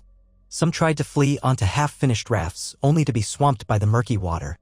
Others fought valiantly to buy time for Tywin to rally. And rally he did. Tywin Lannister's personal guard formed a ring of steel near the causeway where the ground was marginally firmer. His banner, a golden lion on red, waved defiantly, lit by the glow of torches. Surrounded by his house guard in black and gold plate, Tywin directed pockets of men to counterattack. Northern riders found themselves peppered with crossbow bolts from a hastily assembled line. Robb's horse stumbled, nearly pitching him into the mud, and Grey Wind snapped at an enemy footman. Regaining his seat, Robb urged the stallion forward, determined to strike at the heart of the Lannister position. If he could shatter Tywin's guard, the rest might collapse. The Great John, covered in splashes of mud and blood, roared at Robb, "We'll cut the old lion down," and spurred onward. A wedge of northern cavalry followed, each man howling in fury. They slammed into Tywin's line. Lances splintered, steel rang on steel. Grey Wind lunged at a knight's horse, toppling rider and mount. Robb swung his sword, the blade biting into an enemy's shoulder. Torches fell, sputtering in the mud, casting moving shadows across the carnage. Tywin himself stood at the center, expression grim. He wore no helm, only a golden circlet above his white blonde hair. His cold green eyes surveyed the chaos. The famed Kevan Lannister, Tywin's brother, was beside him, defending with a grey shield. Robb glimpsed them across the fray, but a fresh surge of crossbowmen parted them. For a heart-pounding moment, Robb was surrounded by enemies. 3 men lunged at him, swords flashing. He parried one strike, Grey Wind tore into another, and the third nearly unhorsed him. Pain seared his arm where a blade sliced through mail, but adrenaline kept him fighting. The Great John crashed through, freeing Robb before the men could overwhelm him. "Forward, my lord," roared Umber. They pressed on, but Tywin's guard was disciplined. Each time the northern cavalry advanced, crossbowmen peppered them, forcing them to slow in the bog. Tywin managed to pull back along the causeway with a chunk of his force. By midnight, the Lannisters had partially escaped into the gloom on rafts or along firmer ground. Pockets of fighting continued, but the main impetus of Robb's charge was blunted by the terrain. Eventually, the horns sounded for regroup. The Lannisters had been bloodied, but a large portion had melted away into the darkness, presumably guided by local sells words or compasses Tywin had procured. The northern casualties were not light. Many good men lay face down in the swamp, some drowning in a foot of water when wounded. But they had at least disrupted Tywin's crossing. The bulk of his supplies and wagons were abandoned, sinking into the bog. Robb stood panting in the torchlit gloom, mud caked on his boots. Grey wind whined softly at his side. The body of a Lannister knight floated nearby, armor half submerged. "We drove them off," he said, though his voice betrayed no triumph. "But Tywin is still out there. The great Jon spat. Slippery bastard. If only we had him pinned on firm ground, we could have ended him here." In the distance, faint lights flickered, possibly Lannister survivors trudging through the marsh. Catching them in this terrain was nearly impossible. The Northmen did what they could, capturing or killing stragglers. By dawn, the Fever River area was secured, though Tywin himself was nowhere to be found. Messengers arrived with partial news. Roose Bolton and Rickard Karstark had secured Moat Cailin from the other approach, but some Lannister detachments had skirted the fortress, infiltrating the swamps. The threat to the north remained, though somewhat mitigated. Rumors suggested Tywin might attempt to link up with Ironborn raiders further up the coast, or else double back to resupply in the west. Robb's men were exhausted, hearts weighed by the sense of an endless war that ground on with no decisive blow. They had thwarted Tywin's cunning plan, but at the cost of more blood. And still, the realm remained as fractured as ever. Stannis's intentions were unknown, Renly's claims uncertain, King's Landing presumably under Joffrey's rule, and the Greyjoys wreaking havoc along the shores. Late in the morning, Robb found a quiet spot on a low rise. Grey wind lay beside him, muzzle resting on muddy paws. Robb gazed south, where the haze of the swamps blurred the horizon. He imagined somewhere beyond that line, Tywin Lannister was regrouping, plotting his next move. Above, the sky was the same dull gray as the day's mood. Robb thought of Myrcella and their daughter, safe in Winterfell for now. He tried to draw comfort from that image, yet a sense of foreboding gnawed at him. The war was not close to ending, no matter how many battles they won. The lines of succession, the question of who truly wore the crown, and the shifting alliances of lords across the Seven Kingdoms all conspired to drag this conflict out. He longed to see the towers of Winterfell, to hold his daughter in his arms, to reassure Myrcella that this was not all in vain. But each passing day made that reunion feel more distant. He took a piece of parchment from his saddlebag and began composing a letter. To her, detailing their latest clash, explaining that he still lived and still fought with everything he had. He admitted that Tywin had eluded them again, but that the North was not beaten. And he wrote of his fervent hope that one day this war would end, that they might raise their daughter in a realm united, if only by the memory of their sacrifices. The words on the page were inadequate to convey the swell of longing, the flickers of hope and dread within him. But Robb had no choice. He was Lord Stark now, in all but name, charged with defending his house, his wife, and their child. Signing the letter with a trembling hand, he sealed it and beckoned a raven handler. Days later, that raven would wing its way north, crossing the war-torn skies and the patchwork fields of the Riverlands, passing over the neck, and finally alighting in Winterfell's rookery where Myrcella Baratheon Stark waited anxiously for any scrap of news. In her chambers, she would hold her infant daughter close, reading Robb's words over and over. And the realm would keep turning, battered by the storms of ambition and blood, uncertain how many more would die before the final shape of the Seven Kingdoms emerged from the flames of war. In the meantime, the war ground on.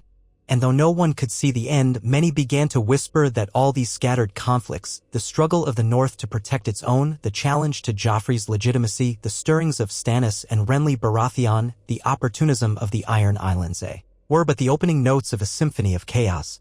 The battles at Riverrun, at the Red Fork, and at the Fever River were preludes to greater storms yet to come.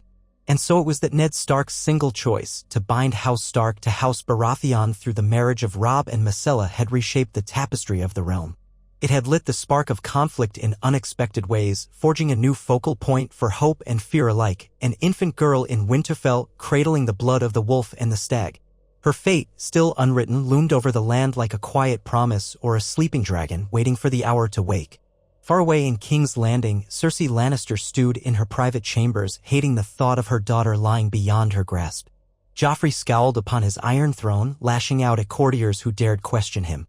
Tyrion, absent from the capital, wandered in search of alliances or safe havens. Varys spun webs of intrigue, and Littlefinger counted coins and favors. At Dragonstone, Stannis studied the flames for omens, while Renly and Highgarden enjoyed the revels of chivalry and courted the mighty Tyrell host. And in distant Essos, though unknown to most, a silver-haired princess stirred with dragons of her own, dreaming of a throne of swords. But in the snow-dusted quiet of Winterfell, Myrcella rose each morning to feed her child, walking the battlements with a cloak of fur to ward off the chill.